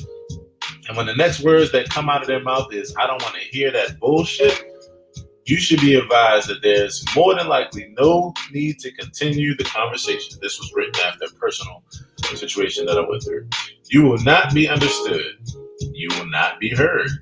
You will continually be dismissed. You will continue to have your feelings hurt, thinking that things will change if you keep trying to express your feelings. You will waste your time. I'm not saying not to give it a try. I'm just saying don't keep it going on and on and on. When they approach the topic in that way, there's an emotional intelligence hurdle that you will not be able to get them across. So save yourself the time, stress, and the frustration. Real talk.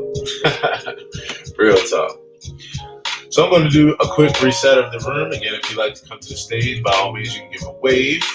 If you'd like to ping someone in who you think would enjoy this conversation, by all means, you can do that too. And I'm going to head over to my Facebook page because I want to let you all hear a song that I wrote last night on the spot.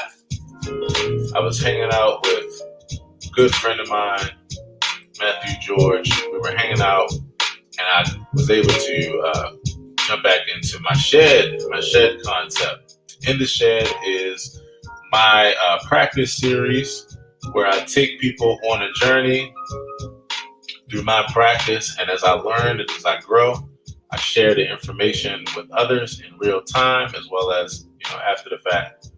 And so I was in the shed last night. In fact, somebody just commented on the video. Yeah, Jeremy same scene, bro. Thanks, bro. Appreciate you. And so I'm gonna share with you all a tune that I started writing last night. And this tune, and I'm pulling it up, so that's why I'm giving such a long intro. This tune is called, I named it last night, Lauren's Moment. Let's see, Lauren's Moment, and then the subtitle is Charlie's Tune. All right, so Charlie is a cat. Charlie was a cat that inspired the moment, and Lauren was someone who came to hang out. She wound up playing Cajon, and we wound up making a moment together. All right, so this is Charlie's Moment. Check this out.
So that is, again, this is a tune that I wrote last night on the spot. I was inspired as I was hanging out with my good friend Matthew George, who was playing bass here. And his friend Lauren came over, and he has a cajon, so she started playing cajon. We were already shedding, and this idea is what I put together. Yeah, so we were naming it last night. I was like, I want to actually give you the opportunity to name this. And so Lauren was like, well, I was inspired by, first thing that happened to me when I walked in here was I saw my cat. And her cat's name is Charlie. So it's like, all right, cool, this will be Charlie's tune. I decided to also name it Lauren's Moment, first Charlie's tune, subtitle. Yes. So I hope y'all enjoyed that. That was last night's creation 9 hours ago. Just put that tune together. Charlie's tune. Yes. Quick refresh to the room. Once again, I want to say hey to everybody hanging out here. We're getting it. One person at a time, one moment at a time. So I want to say hello to Sherry. Once again, Meyer, T, Edify, Caesar, and Sherry just popped out. She must have to be right back. And so we're about to go into our segment with Sherry. Everybody, let's say good morning to Sherry. Good morning, Sherry. Good morning.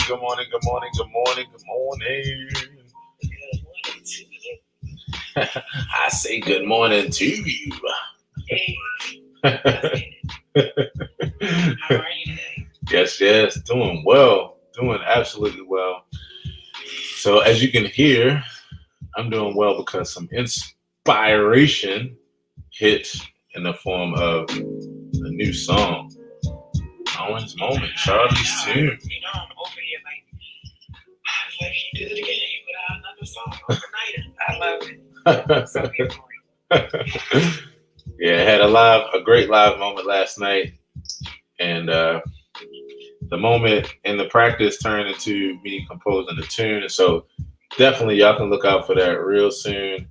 And in fact, that moment I'm going to continue to put out too as far as audio, and I'm going to record my trio. So it was cool because Lauren is someone who actually, the serendipity and the intention of my Street Serenades series. For those that don't know what Street Serenades is my response to COVID.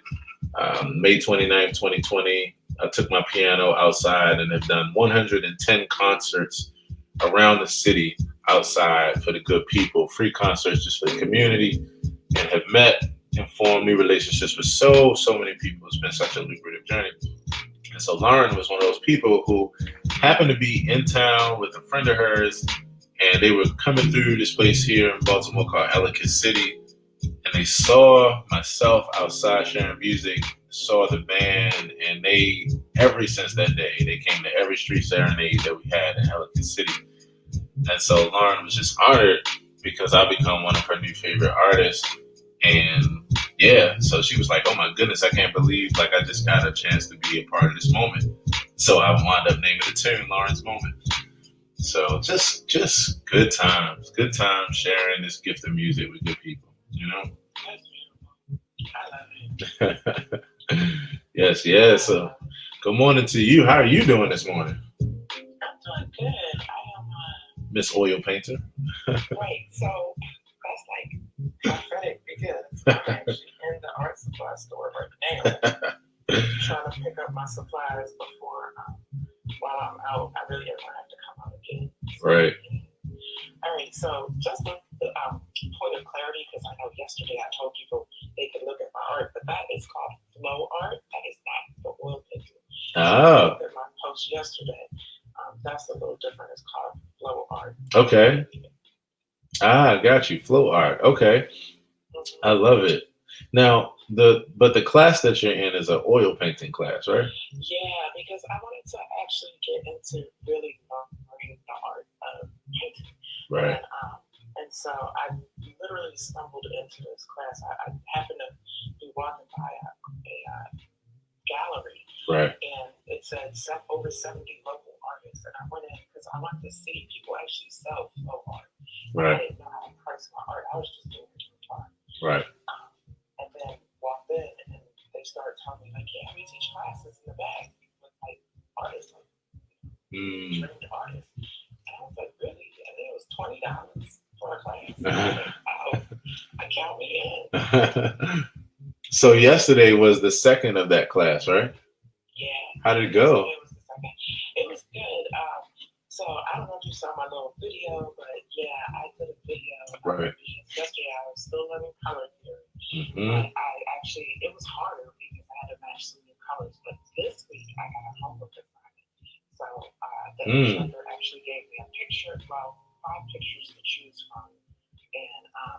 And so I'm going to have to learn to apply what he showed me. And over 2 classes, mind you, I'm a little nervous. Well, what's the great Erica Badu? I'm an artist. Right. Sensitive about my shit. There's that voice again. There's that voice again. Good morning. Well, let me see. I got one. Good morning, Jerry. Right. Yo. Let me tell you, so this video right here, I saw it. In fact, I'm looking at it again now. Can you possibly throw this up on IG so we could all like see it? This is cool because I'm already looking at like these colors that's on your palette, and like these are some of my favorite colors too. You know, I'm looking at this palette that you have in front of you that shows these colors, and I'm trying to figure out how to even name these because it's like it's some violets, some purples there, but I know. Yeah. They're not just simply called that because that would be too much like simple. And this, I could see, I'm looking at the shades of this. I'm putting it up right now.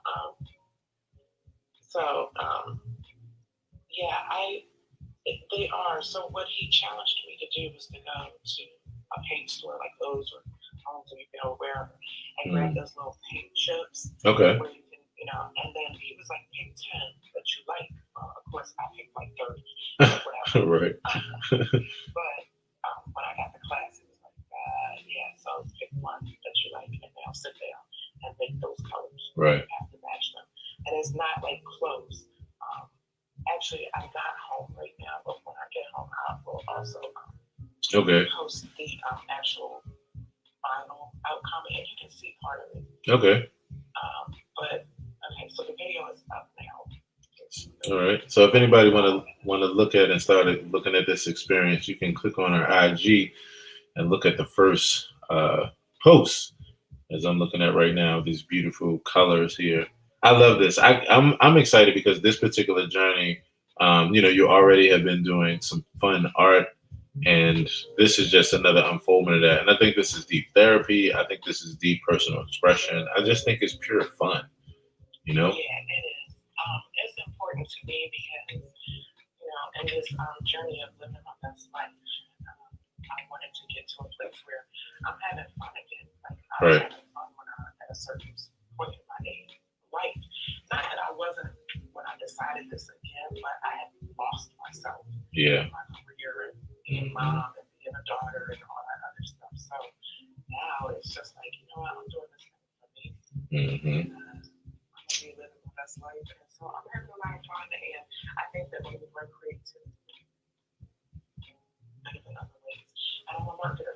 I remain creative at all times. At all times. That's it. To me, if you don't have that creative juices flowing, then life is just monotonous. It doesn't have that flavor. So I love that flavor. So speaking of flavor, you know, everybody on Wednesdays, and you know, this is one of the things we chop it up on this segment with Sherry about on Wednesdays. Wednesdays, we have our a concept called the hot seat, creative brand strategy sessions. We do it here on Clubhouse, 3 p.m. every Wednesday. The hot seat, creative brand strategy sessions. It's where we take our together combined 40 years of experience with brand and marketing and all things related to it. And we help people. We do power sessions with people 15 minutes at a time. And so by all means, we want to help you. If there's any question that you have, anything that you're trying to work on as far as your brand, when it comes to this thing called social media, in or off social media, just period, that's what we're here for. And so we do that every Wednesday, 3 p.m. Eastern Standard Time.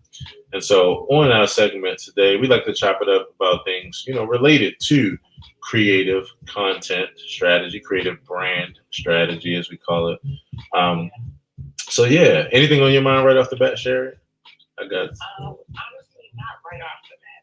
But, okay. I'm having a lot of fun with that, I must say. And, yeah. As a result, well, okay, so yeah, right off the bat. Oh yeah.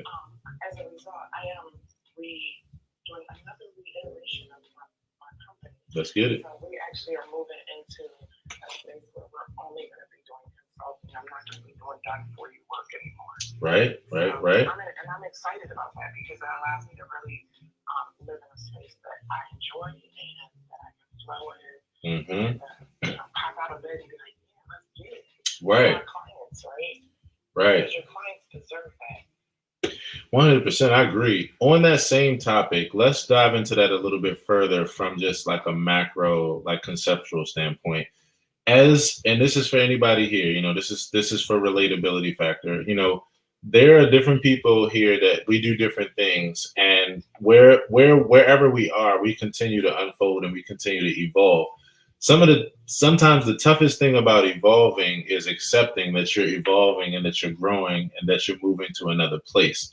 It could be hard to make those shifts or those transitions for various reasons, like whether it's just you attached to them because it's what you've always been doing, it's your comfort zone or what have you, or if it's what people are expecting from you, expecting from your brand, expecting from what you do. It could be one of the hardest decisions to be able to act on your evolution and move forward. So when I think about that subject, Sherry, I think about something that we help people out with regularly. In fact, in this past hot seat, we helped someone with that deeply, who was like, look, this is where I am. This is the product and the service that I've been offering. This is what I've been doing. My people love it. They love it so much that now I'm changing and they want only what they've gotten from me before. So now I'm having a struggle figuring out, do I continue to serve them in that way? Or do I follow my heart and serve the clients and serve the people that really where I am in my heart and where I want to go, I want to serve? That could be a tough decision. Yeah, it definitely can be.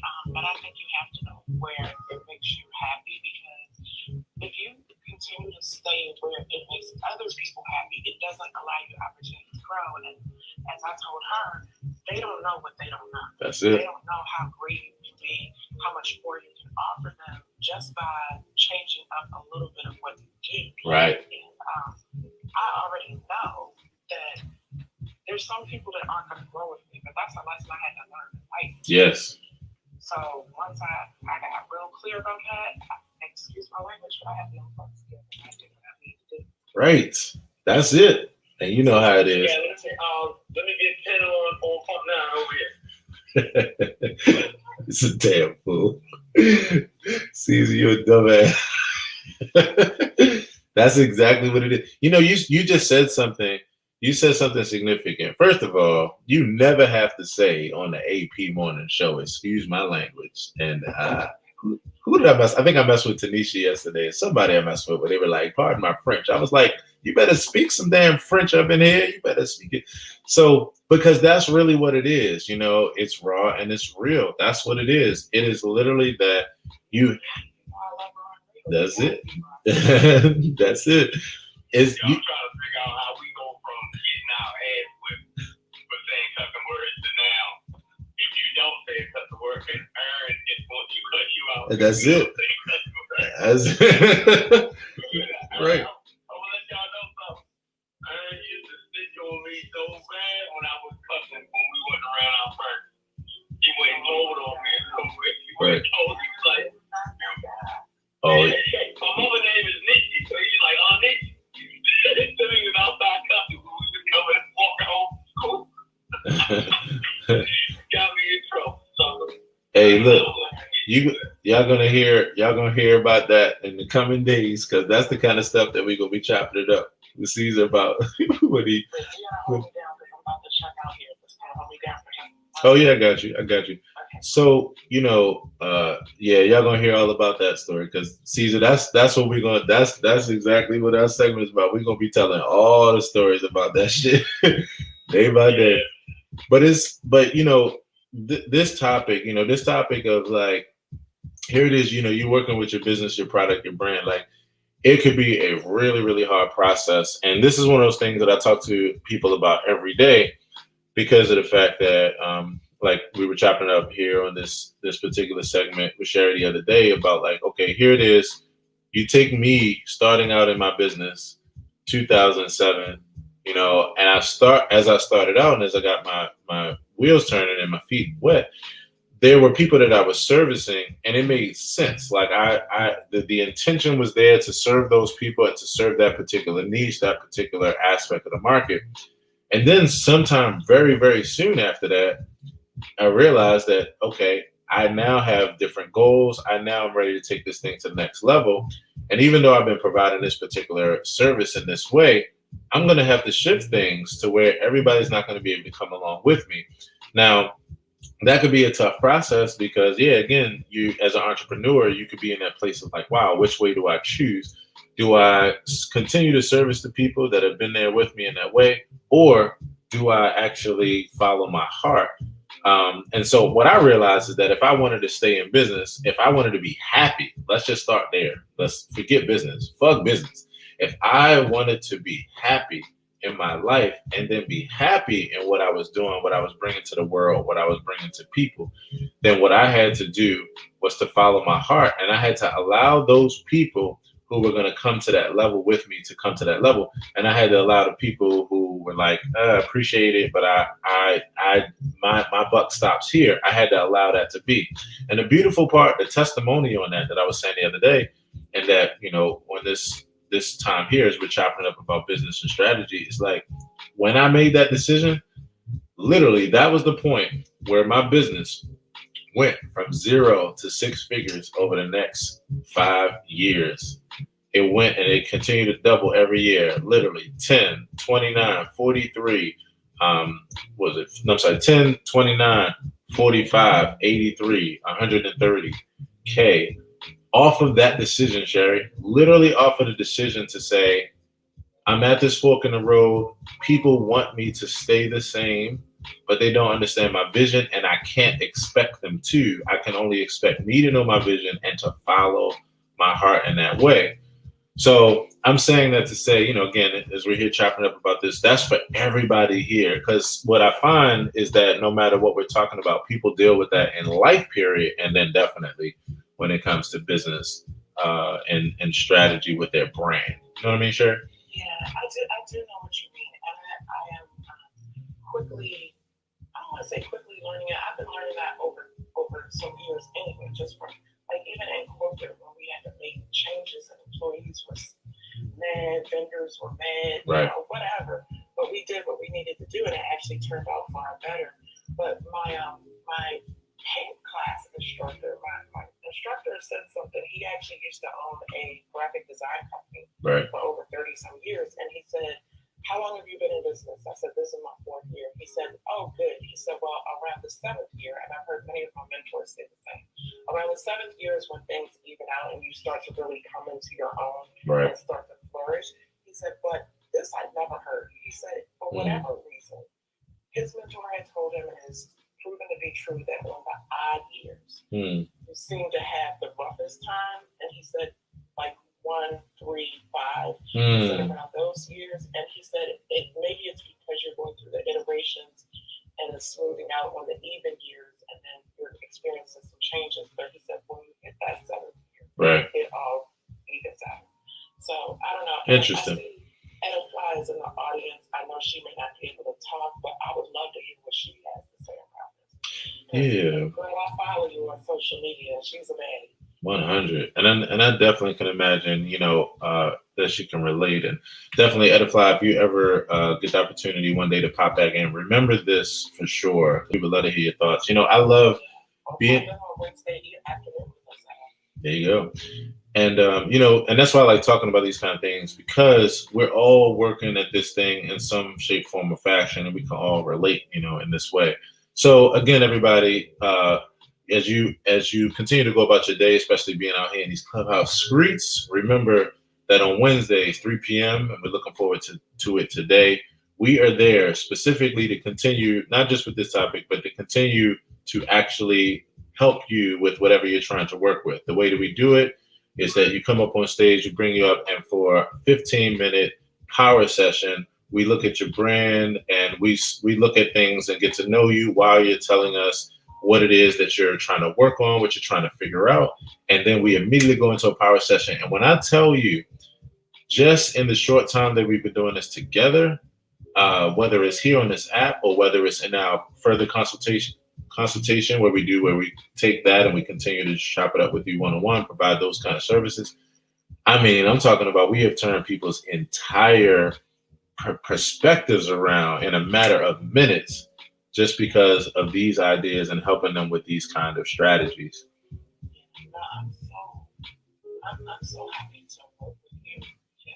I really feel like it's a comfortable spot for myself and for what we bring to the table for people, because it really brings balance on what we're doing. 100%. For the people we're serving.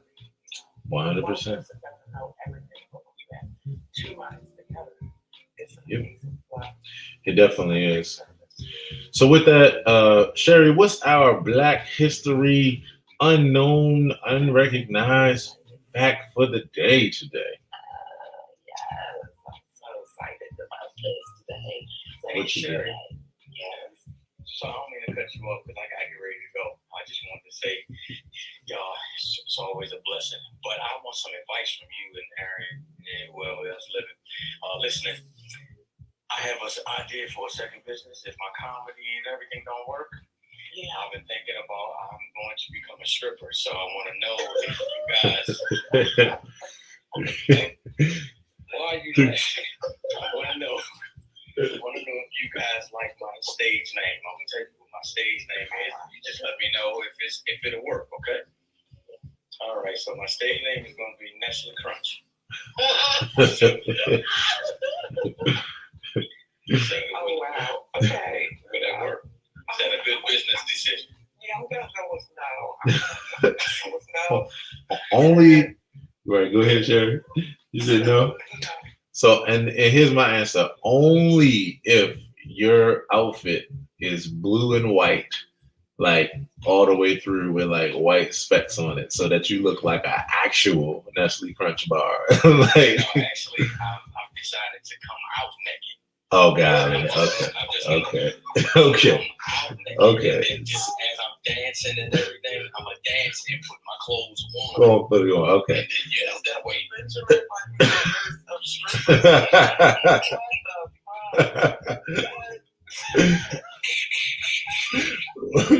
What? Hey, love you too, man. It's coming soon. We got a mutual friend in Andre Vaughn. Oh, that's my guy. Yeah, that's my guy. His band and my band were like best friends. Wow. Yeah, that's my like they were. Yeah, small world. So yeah, I look forward to meeting you. Wow. See you. Love you, Cuzzo. Love you too, Chad. All right, peace, man. See you tomorrow, man. Yes. Before Nestle Crunch jumped in, let me get back to Mr. Black History Flag. You can't even get right. Back history. Rewind. All right, so today's Black History fact is Roy Clay. In 1965, Mr. Clay was a software development manager and lead developer for the Hewlett-Packard 2116A mini computer, which was the first computer sold by Hewlett-Packard. He also went on to become the first director of the Hewlett-Packard Research and Development Computer Group, and then later the interim general manager of Hewlett-Packard's computer division. In 1977, Clay founded RODL Electronics, which is his own company, and what they do is and I don't really know what this all means, but I'm gonna share it with you. They manufacturers such as Hewlett-Packard and General Electric use his testers to validate the electrical safety and integrity of the line power devices that they produce, from computers to dishwashers. And he is still the CEO of his company. So that is today's Black History Fact. You can find him on my Instagram page, the second post and a longer bio about him there. Wow. Yeah, I'm looking at it right now, and if you all are able to pop over, it's definitely. I'm like, wow. I'm so honored to learn new things like this every day. You know, love it, Roy Clay, and to think that he was a lead developer for the Hewlett-Packard computers. Amazing. Or as my father would say, the Holly Packer. The Holly Packer. Yeah, it was the first one of its kind, and the second of something called, I think, a 16-bit. Right. So, he was groundbreaking, and he was the lead on that development. So. Amazing. I tell you, I'm so grateful for this, and I'm so grateful for this segment that we, decided to do this, because you just can't highlight, good people enough. And then especially, during the month where, many of us aren't highlighted in that way. And then the ones that are just the same, that we're familiar with, that we love and appreciate. But wow, there's so much contribution from the African American community. Wow. Powerful. Thank you for that, Sherry. And so on that tip, what's going on today on Beating with Sherry? What time, where, and what can we expect? Okay, so let me tell you how excited I am. So today, 11:30 Eastern Standard Time on Facebook, Clubhouse, and YouTube, we are doing Co-work Wednesdays, where we ask people to drop in. It is just like having a co-work space. You can bring your work, tell us what you're working on, and we hold you accountable as you hold us accountable. But today, I'm excited because my girlfriend, Lisa Kennedy, is joining me, and we are setting up, right? My sister from another mister, we are setting up my Facebook shop and Instagram shop so that I can start putting my beaded jewelry and my mala beads and my waist beads and all of the mala bracelets. All of that stuff is about to go out in my name. Fire. Yes. So I have my Etsy shop, by the way, which is called Phoenix Rising. I haven't released anything in there, but she's helping me set up the Facebook shop, because I got in there. I was like, what the hell? So we're going to learn together. So if you want to learn how to set up a Facebook shop, join us. Oh, that's so cool. Yes, everybody. 11:30 a.m. Eastern Standard Time here on Clubhouse first. And then, of course, you can join her live on these other platforms with the info that's in our IG bio. Yes. Much love, Sherry. It's going to be a great day today. Everybody, let's open up our microphones. And if you also like to come to the stage as well, go ahead and raise your hand. Let's open up our microphones and let's say another huge good morning and affirmation today for Sherry. Wishing you the best day today, Sherry. Thank you. You guys too. Yes. We are here. Oh man, speaking of being here, I also want to say once again hello to my FB and YT audience. So Sylvia says, good morning. Wow, I can't believe it. Let me show this. I gotta show this, because you can't be called sunshine and not show it for all the world to see. Sylvia says, good morning, sunshine. Thank you so much, Sylvia. And as always, thank you so much for hanging out. Sylvia also says, I have photos of you playing your music in the park. She has some street serenade photos. Sylvia, if you could you post those to the chat here on FB? I would love to see them. Definitely share them with me. And then I always love my double dippers. I love my double dippers. So Sherry Thompson, who's here with us, hanging out in the audience. Hey Sherry. She's also hanging out with us on YT, on YouTube. Sherry raised her hand and she said, never mind if I raise my hand by accident.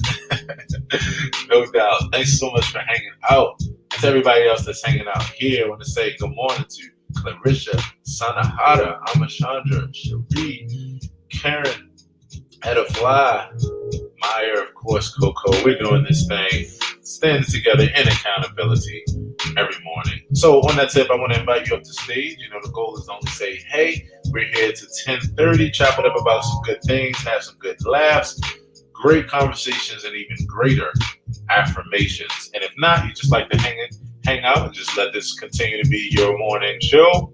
And by all means, you know. Thanks, Sherry. Love the laughs. And so on that tip, everybody, let's open up our microphone and let's say a huge good morning to Coco, Lorraine, Vera, Coco. Yo. Family, what's going on? What's going on? What's going on? What you up to? How you feeling? Miss, I got 1.3K followers, and I was brought on here by AA Ron, but I have surpassed him and doing great things. That's what I'm talking about. Get it? Yeah, I am tired of about to bed. Okay, right. I'm about to start my workshop this morning. So, Yes, I'm about to start my workshop, and trying to get ready for that. What else? What's the workshop? What kind of workshop you got happening? I'm speaking to a group of young people about consent and rape culture, and media awareness, and all around my job as the Health Relationships Project coordinator. Right. So I focus on helpful relationships, consent, self-care, right, sexual trauma, all that stuff. Yeah, that's been some deep work for you, as you've been helping people over the years and helping the youth, over the years. Another day in the life. Yeah, it is definitely a difficult topic to talk about, right, unless you can bring in some positive, right, here's what you can do approaches to the work, right? So you want to encourage people to value themselves and understand. And it's a beautiful opportunity to be able to give people the language that they need to be able to help survivors, and to really understand what they've gone through, and have language for that, and to be able to decide what stance they take. Right. So there's a lot of empowerment. Right. But I notice I have to really pour into to the youth, and it's difficult, obviously, because we're on Zoom. Right. I can't see the individuals. I can't tell with body language when they're being triggered. So I really have to have this lighthearted approach to these very sensitive topics. Right. To ensure that I'm not over triggering everyone in the room. I was going to ask you about that. Sorry to cut you off. I was going to actually ask you about that even more. It's like, during these times, therapists, counselors, coaches, help meets, like everybody is figuring out ways to use these tools in order to continue to help each other. And I think about this in my psychotherapy class. As soon as we got on there, the teacher was like, I wanted to know how he would settle in, and he said, in the normal circumstances, it'd be different. I'd be close to the patient. I'd have a different kind of sense and toolbox, so, but he's such about like just acceptance that you could see him settle into it. And now that I watch him 3 months later, I can see him now learning how to really go deep as far as the work that he's doing and helping, and not letting the virtual thing, interfere with it. He's found his way to connect. And I think it's so beautiful because we're forced to do things this way. So as people that are helpmeets in this way, we're forced to learn new ways of connecting using the tools that we have. And I was going to ask you about that. I was going to ask you, how has it been from that perspective, as well as how's it been from the other side? Do you feel like the kids feel safer in that way? Do you feel like they don't feel as connected? Like, I was just curious of your read. And it's like my grandma would say, 6 of one, half a dozen on the other. Got it. Okay. And every session that I run is with a new group of views. Right. Although in one session I'm working with one group for 3 sessions, but right. It depends on the person, and so I don't know their profiles. Sometimes their cameras are not on. Right. So I just do lots of check-ins and trigger warnings, and right. And hope that but every group is different every session. Yes. And so I try to. I think my favorite tool that sets the tone is humor. I rely heavily on that, and a lot of interesting, funny storytellers. Storytelling techniques where I'll talk about cartoons and fairy tales, right? Why get the Sleeping Beauty, be happy when a strange dude on a horse came into her room and kissed her when she was sleeping? That was crazy. I'm not like you, bro. You tell me tomorrow at night, I don't know who you is. I'm touching you. Right. Exactly. Why did Cinderella call children Dave? She was stuck in the face with mice. She ran away and found a dude. Did he have a foot fetish? What's that? Trying to do that. Right. And what happened to Cinderella, or Snow White? Like she should have called the police because that lady was trying to kill her, but she went to the forest and shacked up with Grumpy, Sleepy, and Dopey. Right. Talk about enablement. Talk about enablement. Nobody talks about this thing. Nobody talks about the dangers that poor little the beast went through. I mean, the strange lady came to his house and asked for some food, and stranger danger, so he didn't feed her. So now she practically kills him with cursing him to be ugly. If nobody marries your ugly ass, then you're gonna die. That was rude as hell. Yo, you're right. Nobody talks about these stories from this perspective. Like, come on now. The hell? So that opens up the conversation right. about consent and what's what we've been learning in our media with respect to relationships and what is healthy and what isn't healthy, and then easing the conversation into things like abuse and trauma. And I've also found some very interesting short animated videos online that explain it, that are gender neutral and that have very soft language, that explain the facts without going into too much of the imagery of what abuse looks like. So those are some of the tricks of the trade that I've been using that seem to be, the thing I love about this, Coco, and again, it brings you back to the empathy that I felt for my psychotherapy teacher. I was like, and I want to do a quick refresh. I want to say hello to Monty. Thanks for hanging out, Monty. Hello to Clarissa, again, Sanahara, Sherry, Karen, T, good brother Maya. Thanks for your patience, everyone. Thanks so much for just being here. Great conversation. I had a lot of empathy for my teacher because I knew that this was going to be a process, and I knew that he was going to have to learn how to adjust. What I like about this, and even what you're saying, is it feels like this process of leaning in, this process of opening up oneself to like different things in order to, do these things in a good way, and trusting the process, like trusting that what you know and what you do and what you know as far as the flow to help people, trusting that it will still connect, even despite, the circumstances and then the scenario. Like, you have to trust the process in order to go forward and continue to do what you're doing. You have to trust it to some degree and just kind of let the chips fall where they may. I like it because it sparks creativity and innovation. My teacher at this point, you could see that now he takes pride and he enjoys this process. Now, it is a bit different because he is able to see the client. He is able to feel them and that kind of thing. So that, definitely is different. It's like you and I were talking about the other day. It's really hard when you can't see the person and everything. You just feel like you're by yourself talking and hoping that it'll connect. But at any rate, I just wanted to point that out just because it does really seem like this process of continuing to innovate, continuing to trust the tools that you have and trust the process and just kind of allow it to flow in that way to do the work. It's fascinating to me. Thank you. Yeah, no doubt. What else is going on? Where's Kofi? Is Kofi around? Oh, no, they already gone down to the basement. They're playing with their toys. Okay. So, he will be saying hi this morning, but he just knows everybody's heart. Oh my goodness.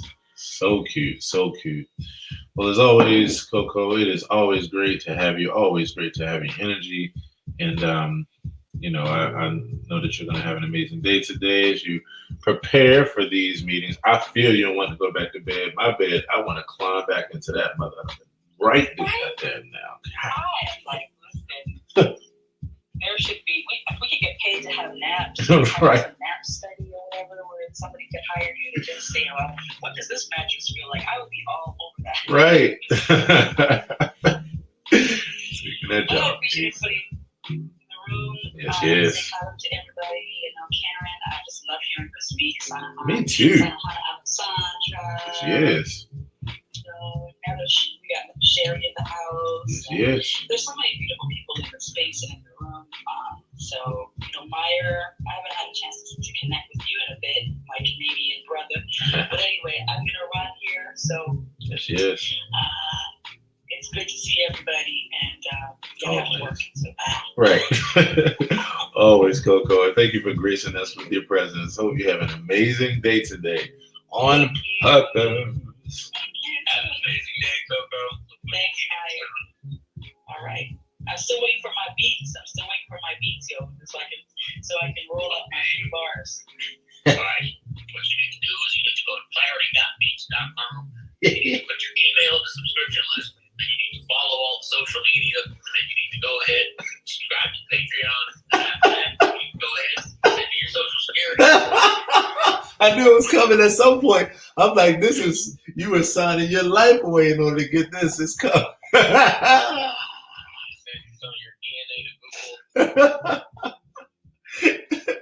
And your beat will be on its way. Okay, I have like 8 minutes left, but I just got a message on Instagram from some guy.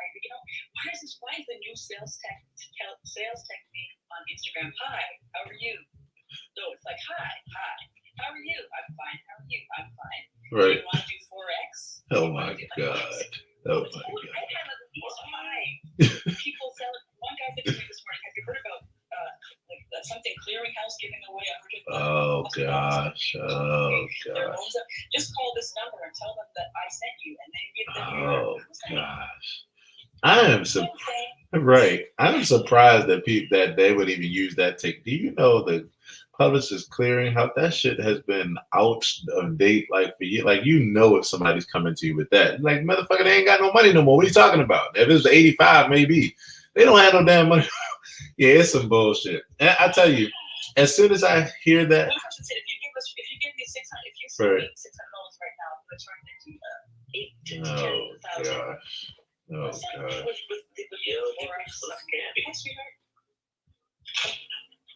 Wow. I'll tell you. That's some bullshit. I'll tell you what I do, Coco. Anyway, that's my pet peeve for the day. I'll talk to you guys later. You should have a pet peeve segment. Right. What's your pet peeve? Yeah, I co-sign that. Oh shit. Yep. So for the first pet peeve episode, we just got it right here because I feel you on that shit. God damn. Yeah, especially when it's a good-looking black dude and he's like, somebody is sliding into my DMs. Right. Oh man, I always know about just the high. Like, as soon as I get that, I'm like, okay, yeah. And I play with him. I fuck with him. I'm like, oh yeah, you only got 600. I can get you 800. Like, I can get you 1,000. Right. That's not something. Oh man, Coco. You know it. We'll keep you here all day. Much love, Coco. I'm telling you, that's literally what it is too. And that's real talk. I gotta repost it so y'all can see it. But I literally have a hackers series, like, where when these people slide in my DMs, I make whole content out of it. I told this one person, they were like, hey, have you heard about the new government program? They were like, I can get you, if you haven't heard about it, I'll let you know. I was like, heard about it? I was like, okay. I was like, hey, nice to meet you. Hey, not only have I heard about it, I've literally single-handedly birthed every person that's on the staff of this board that you're talking about, like I birthed them personally. The person didn't know what the fuck to say from there. They were like, I had one dude who tried to get me to send a Cash App thing, right? I act like I was serious, and so I started asking him questions, and I got to the point where I got on his nerves, where he was telling me, please leave me alone. That motherfucker, you don't fuck with the wrong one. Like, I'm just saying. And what I do is I have fun with reverse psychology and all that shit on him. But I'm like, don't go around, messing with people. Like, people are trying to live their lives in a good way. And like, you are like literally interrogating, you're bullying. Like, I had someone who, hit me up in my email and was like, yep, so I got your password to everything. And they showed a password that actually used to be a password of mine. And so they were like, all right, so, here's what you want to do. If you want to protect yourself, I've been recording you on your camera. I've been watching you watch porn and all kinds of shit. They were just like, yep, gotcha. And I was like, okay, I see what this is. This is some bullshit. So they were like, okay, if you don't want us to blast this to all of your Facebook friends, like just all your business, and we just fuck with your friends and everything, then you're going to listen to it. And so the thing was, it was immediately one of those situations where in order for it to work, I had to believe what they were saying was true. And so I knew the game. They fucked with the wrong one. I'm in school for psychology and psychotherapy. All I'm saying is go do something positive with your life. So before you know it, that person was like, oh my gosh, I should have left this person alone. Like, yo, that's all I'm saying. And so, yeah, that's some bullshit. And I'm so against that shit, And so I'm here on all forms of social media for positive experiences. So that's what we do. Speaking of positive experience, welcome to the AP Morning Show.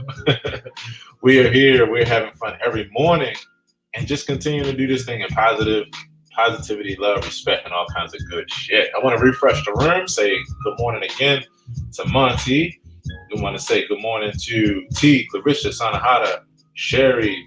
Everybody's hanging out. Also want to say good morning to you on my Facebook Live. D-Love Harrison says, good morning, King. And I appreciate that so much. Thank you. Also my YT peeps.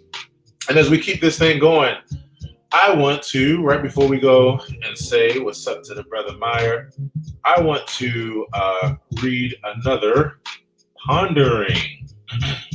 Let's see. Evaluation. Let's see what this is about. I can't remember. I'm gonna read it. Evaluation. Every system that has molded our thinking to date should be reviewed and evaluated on a regular basis to examine which ideas we should continue to espouse, rework, and completely dispose of. Every single system, every religious, spiritual system, every tradition, every thought, like everything. Every system that has molded or shaped our thinking to date should be regularly reviewed and evaluated at least once a damn year, y'all. To examine which ideas we should continue to espouse, which ideas we should rework, and which ideas we should completely dispose of because they are either outdated or they're obsolete, or in lieu of new information. We know. When we know, you know. You know better, you are better, you do better. And this is all ideas, including philosophies, religious traditions, and theologies, long-held stories, well-informed intentions, no matter how old, cherished, or familiar. Not doing this in favor of fervently protecting those ideas, though well-intentioned, may and arguably will keep us from positively evolving, growing, and molding a better world where harmful ideas are cast out and beneficial evidence-based ideas are supported until the next daily, quarterly, or yearly review to honestly assess their relevance or irrelevance in our world, with the benchmark being our current findings, education, advancements, and new understandings of humanity, psychology, sociology, and ultimately, in general, the world that we currently live in. And so on that tip, everybody, let's open up our microphones and let's say a huge good morning to the good brother Meyer. Meyer, what's happening, family? How's it going? Good morning, everyone. Good morning, fam. How are you this morning? I am still partially waking up. Not too bit. The Disney Tower got me wondering, like, was Pinocchio supposed to be a sex toy or something? What was his purpose? This guy's name was like Geppetto and shit. So it's weird. And they go on the island. Bruh. So, I'm not even go down this rabbit hole, but I'll stand at the top of the rabbit hole by saying, look up Disney and then look up PsyOps and just hit images on Google and then boom, the rest is history. And that's coming from a person that, goddamn it, kind of likes the cute and cuddly, cartoon characters, but like, yeah, check out some shit, bro.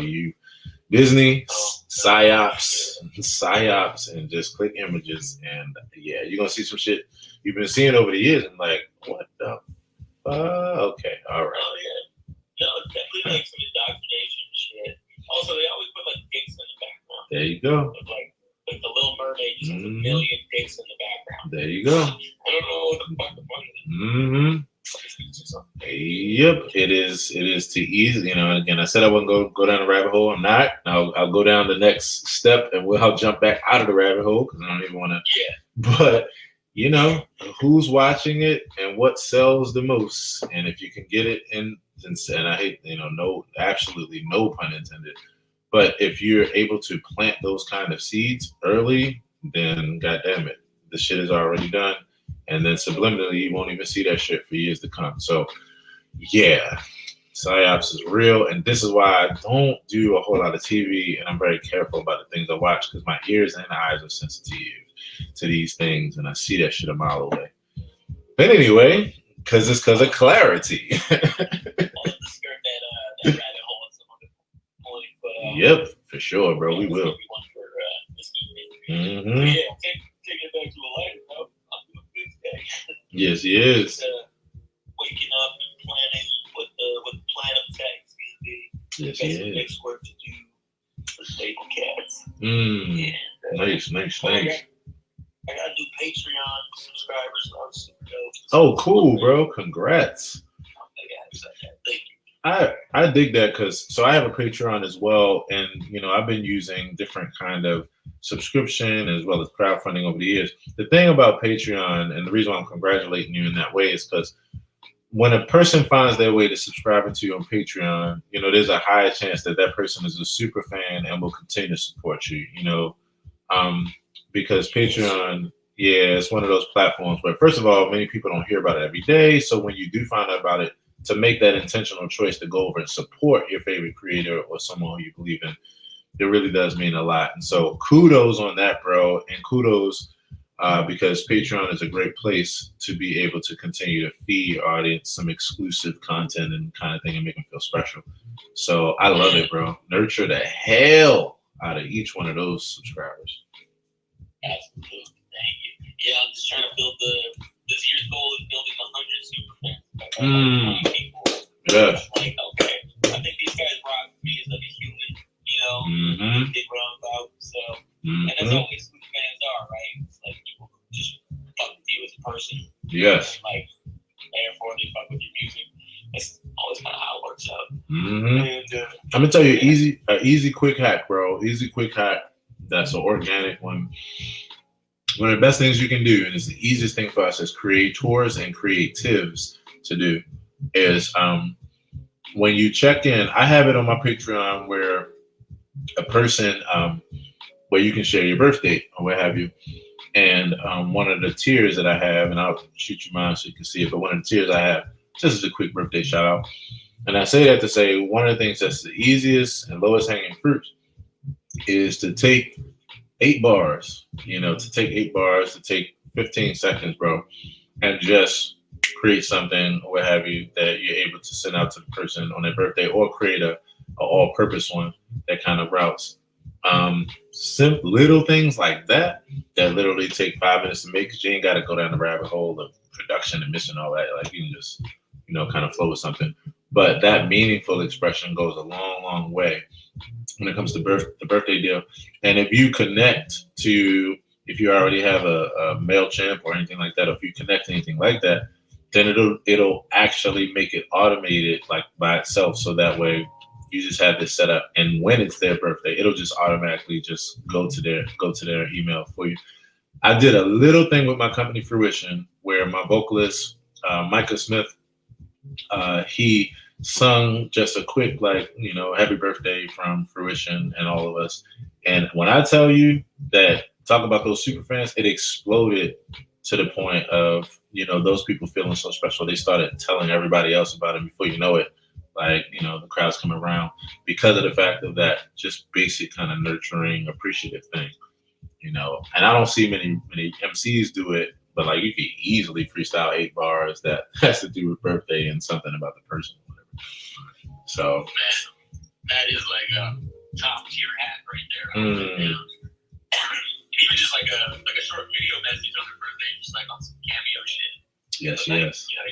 Drop a little free rhyme in your name. Right. Yeah. Right. That could go miles. That's pretty much all people want. They just want to check it. That's it, bro. And in these times, it makes a person feel really good while they're looking for insular experiences with other people that they can't be around, but that it means a lot to know that they thought about them, for a second.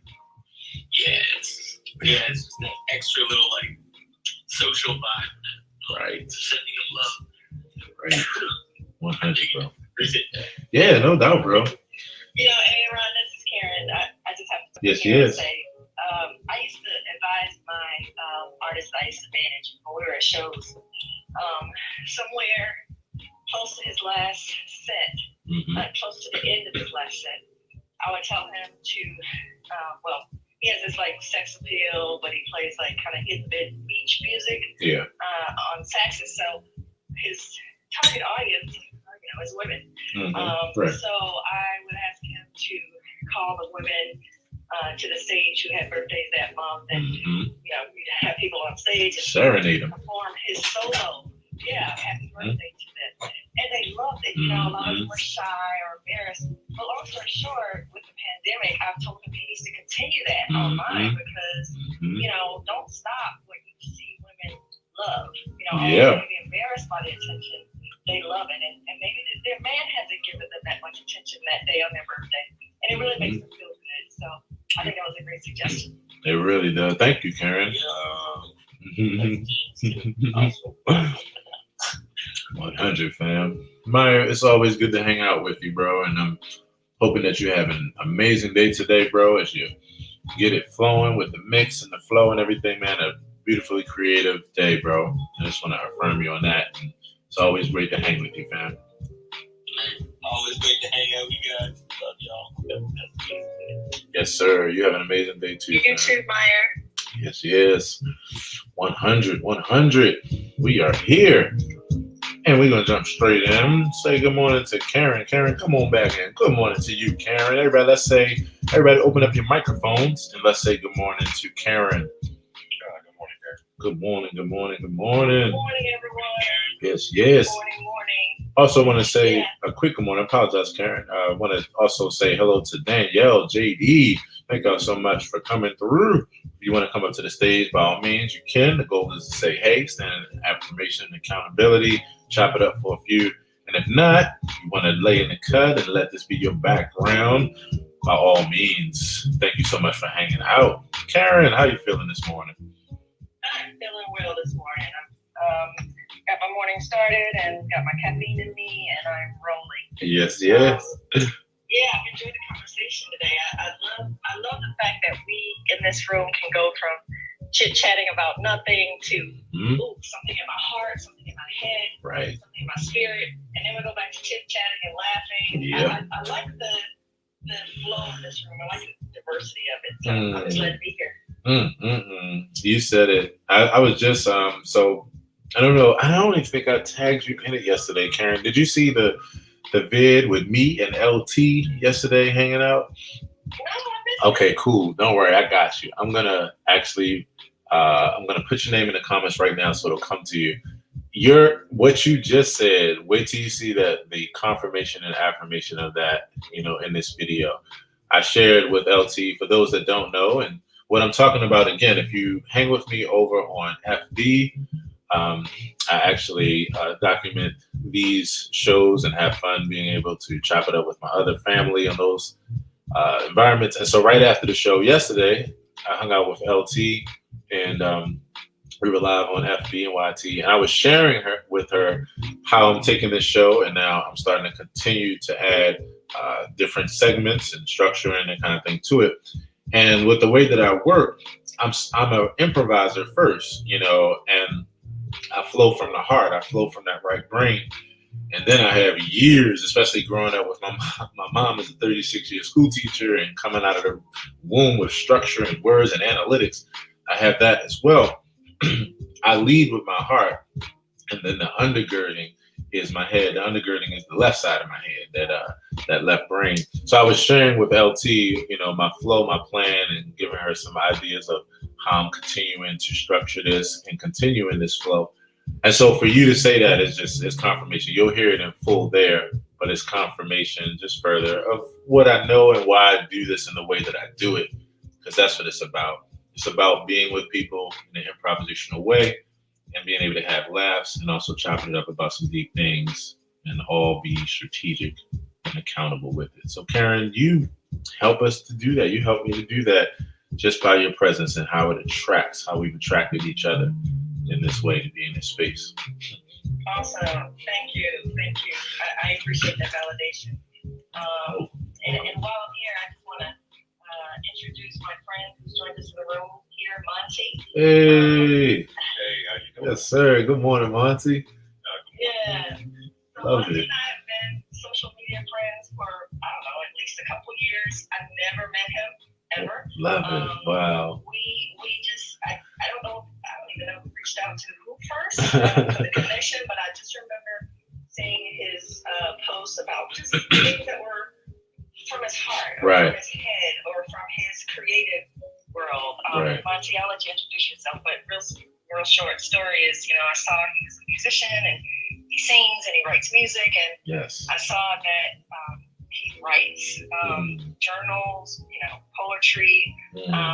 And one time, I as an empath, I felt his spirit about something that I was dealing with in my personal life in a relationship. And believe it or not, the empath had me reached out to him.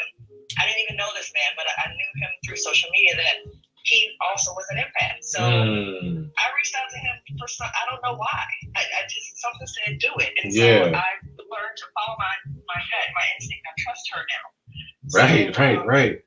I DM'd him and was like, hey, I'm dealing with something, and this is kind of crazy, me coming at you, and I don't know you like that, but what do you think? And he shared his thoughts, and I didn't know it, but he had been in those same shoes that gentleman was in that I was dealing with. Wow. So he was able to give me a lot of insights and advice on how to move forward, which I had already known in my head what I needed to do, but I was at that stage where I needed a reminder. male to validate it for me, to be honest. That's where I was at that stage. So he did, and long story short, we've just remained social media friends. So I want to welcome you, Monty, here to this room. I knew he would find his tribe here. Oh, love it. I so love it. Karen, I so appreciate you. And again, this is what the beauty of this is, because like attracts like. And then we're here all in the same mindset. Good morning, Monty. Good morning. Good morning, Jared. Yes, sir. Well, it's sort of messing with me right now because I can't hear myself as I talk. Okay. And one of the things is when I was in the military, one of my jobs after being a grunt is I was a telephone switchboard. Got you. So, right. So I need to hear the side tone or the feedback, or right. you can tell by this instrument that God gave me that I can get kind of loud if I don't hear it. But real quick, I just wanted to first of all say thank you to Karen for inviting me in. She can be the joy of somebody's life. Yes. I'll leave that like that. Yes. Karen, as soon as I got into the room, you said help meet, and I said whoa.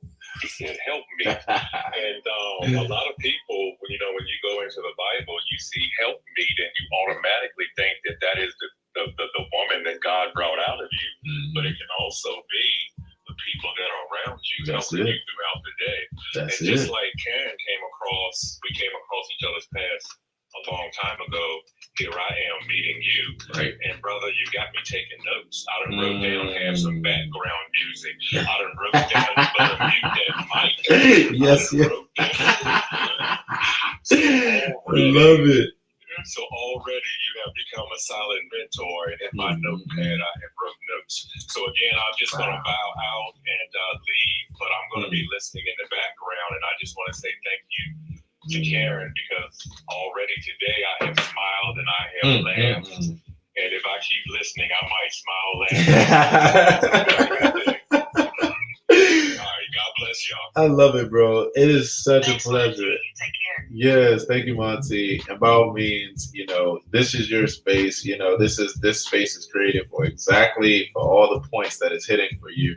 And this is what I love about this, So by all means, hang around in any way you like, brother. And I just want to jump and double right back and affirm everything you said. First thing is, I have a statement that for me, it covers these kind of things. And I say it's wild, because now I'm getting to the point where I'm saying it at least 3, 4, 5 times a day. And it's my original quote that is just serendipity plus intention equals life. And when I think about that and what that means, it is that this is a living organism, and we're all day by day, we're doing what we do in our lives, individually and collectively, but it's in the co-creation, it's all together. And so when you think about your intentions, when you look at the intentions that you set forward, and not just the recent, but like all the way back, and then the intentions that were set for you by other people, maybe mom, dad, maybe your coach, maybe a teacher, people that helped with those intentions to guide. And then you look at the serendipity of things happening and other people setting intention and all this cause and effect. Well, what you have is amazing, absolutely amazing moments like this, where that serendipity and intention comes together, and it's that ping, like it's that vibrating thing where you're like, oh man, this thing is striking a chord, it's hitting right on. And so I always tell people, like, I never ever have a question about my intentions and about my actions, and that's what allows these manifestations to just flow and happen as they go. And so that was in the form for me of being in this Clubhouse environment starting on December 3rd. And when I started my first room, I was like, you know what? I want to be accountable to myself. I want to use this, because I can see you can get addicted to this thing.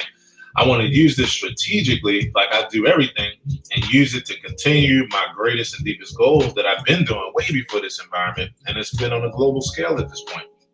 And that's connecting with other people. That is doing the thing that I'm addicted to, which is giving compliments, making people feel good, and just being there for people, bringing a smile to a face, being there with them in accountability, whatever it is. That's what feeds me. And so as I continue to do that, here we are, and here are how these moments happen, because you have the ability to attract and be right with your tribe in real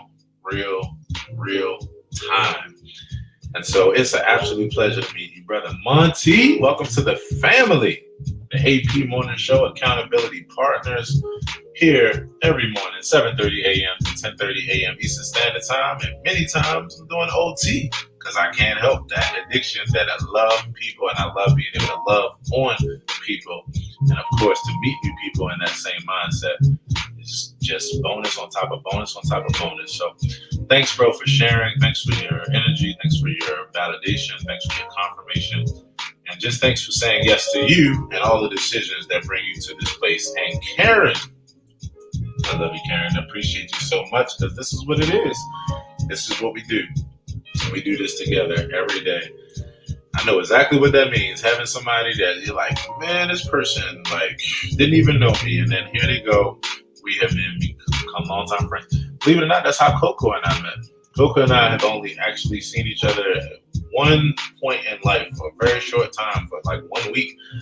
And for over a year and a half, her and I have been that kind of support in that way. And I meet so many people that's like that. So kudos. Also want to say kudos again to my FB Live family. Fam are we. Let's go on a shirt real soon. And we're here, 1019. And I see, LT. Oh, what it be, LT? LT, what it be? What it be, LT? My favorite ripping person here, especially to me. What it be, LT? Love and truth Light LLTC. What up, LT? How you feeling? Doing all right. All good in the hood, literally and figuratively. What about you? You sound like right now we are speaking to the LT that is the one in Dreamland, not the one that's I just looked at the clock and said, "Oh shoot." I love it, LT. I love it. Well, look, first of all, it's just good to hear your voice. You know, you're gonna push you to 10, like with the cover still over your, still pulled up, like almost tucked under the chin. It sound like, Yeah, it ain't gonna work today. I love it. Now, was this a reason? Okay, this the only thing I want to ask you. Was Vegas cool yesterday? I'm still in Vegas. There we go. That's what I thought. I'm with you, girl.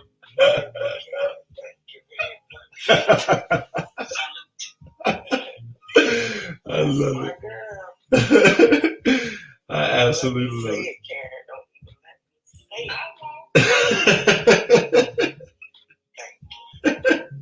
That's love right there. Yo, that's love, yo. That is love. Oh man. Speaking of love, LT. I forgot all about that too. Right? I forgot that was a thing. Right. You grown enough to your thing. I did certain couple of things that's in Vegas right here in my business. Oh man. It's gonna stay right here in Vegas. Yeah, right there. My business. Right. When my daughter say you have my business, Don't do that.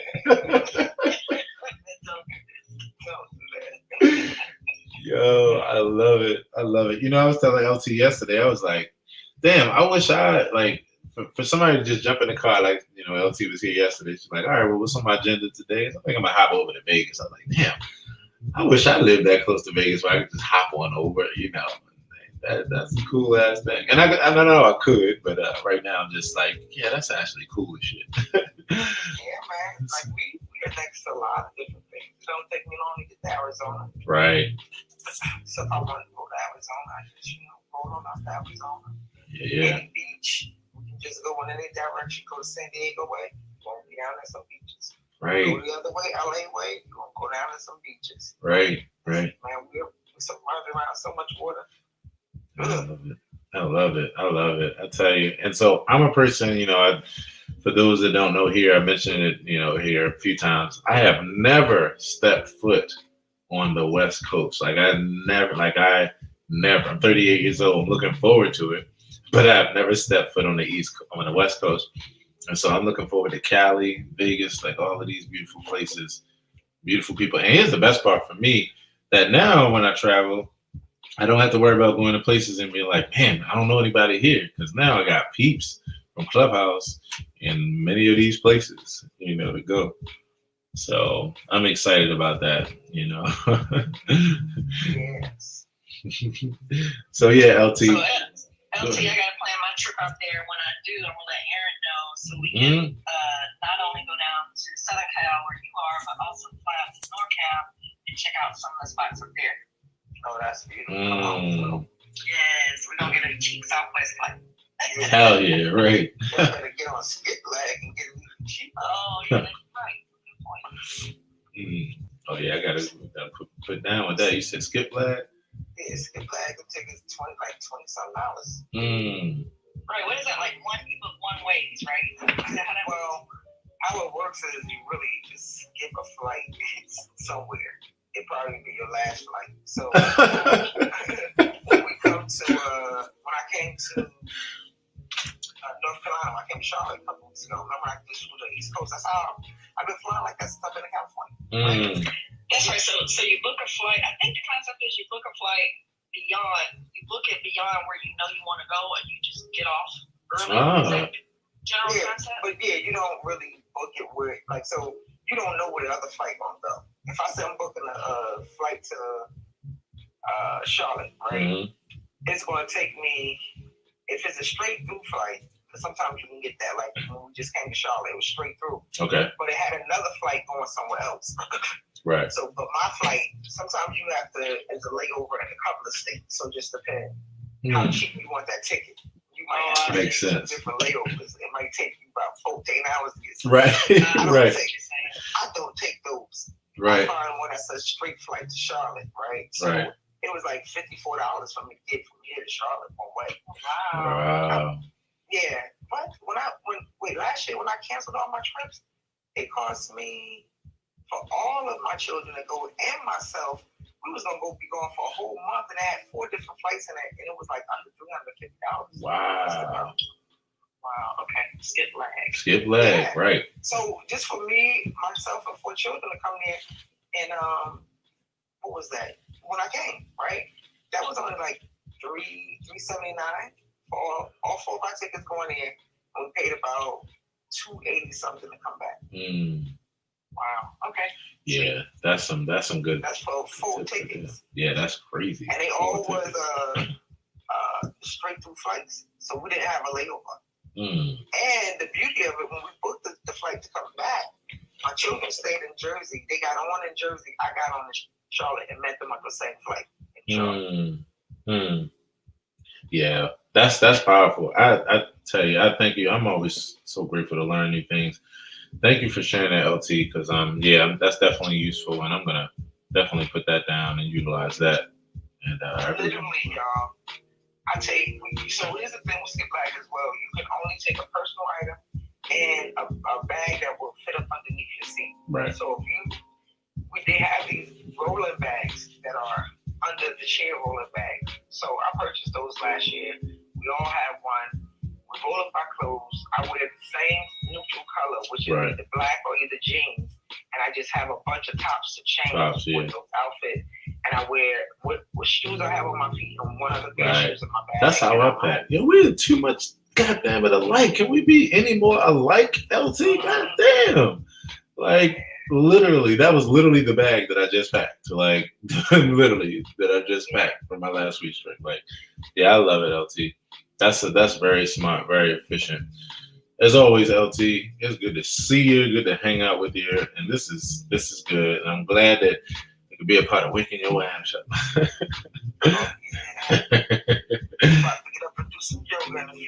I love it. So everybody, I'm gonna do a quick refresh. We're coming down to the last 3 minutes of our show today. 10:30. I can't believe I'm actually stopping on time today. It's crazy. But it's good because I got some good things to take care of today and to prepare for tomorrow's show. We're going to have so much good ones. And so I get to have an incredibly productive day today. And most of all, as always, to start it off with my favorite people, my family, the accountability family. We are partners here together. And so before we wrap this up, I'm actually going to share a few more thoughts. This is another pondering that I want to share to kind of be a closing thought. In my humble opinion, you are the most motivational to others when you're just positively living your life and not trying to be motivational. Authenticity with who you naturally are speaks volumes over the person you quote unquote suit up to be. This is something I continue to learn every day as I unapologetically display my vulnerability and full confidence to the world. And with each step, I realized there was nothing to ever be afraid of or reluctant for. The highest respect comes to those who unapologetically live their truth. And that's no matter what side of the moral fence they fall on. That's what I was talking about that orange dude we just got out of the damn White House. We will willingly accept an honest liar because we don't like surprises, but that works to our disadvantage. That's why we got to keep in mind this concept that I'm reading now. We are all impacted deeply by the deepest levels of human authenticity because as a social species, we know the courage that it takes to truly be yourself. And so on that tip, I'm want to say to everybody here who constantly is being themselves every day, and they know where they can come to be themselves and not worry about being judged or anything else, but only embraced, person to person, heart to heart, face to face. I can't wait till we all meet face to face. And so on that tip, I want to say once again, my love to LT, Meyer, Karen, Monty, Sherry, Danielle. Thank y'all so much. We did it again, family. Another great experience, another great fill up, so that we can go on our way to an amazing and productive day today. Much love to you all. Before we go, we're going to say our last goodbyes. And if you would like to help me with this or any other experiences to continue to host and hold these spaces, then just peep at the info in my bio. And other than that, check out that IG post, that first one I was just telling you about, the first IG post on my timeline. Definitely drop your thoughts. Let's keep this convo going, fam. I love y'all. Let's open up our microphones, and one last time, let's affirm each other on an amazing day today. Much love, Karen. Much love. Have an amazing day, y'all. Yes, yes. Have a good day, everybody. Love y'all. Yes, yes. Karen, much love. Have an amazing day, Monty. Have an amazing day, family. Have an amazing day, y'all. You too, fam. Absolute pleasure. Yes, yes, absolute pleasure. Can't wait to see you again. Sherry, Danielle, much love. Thank you all so much for hanging out and making this your favorite morning show. Peace out, everybody, and I'll see you tomorrow, 7:30 a.m. Eastern Standard Time. Peace.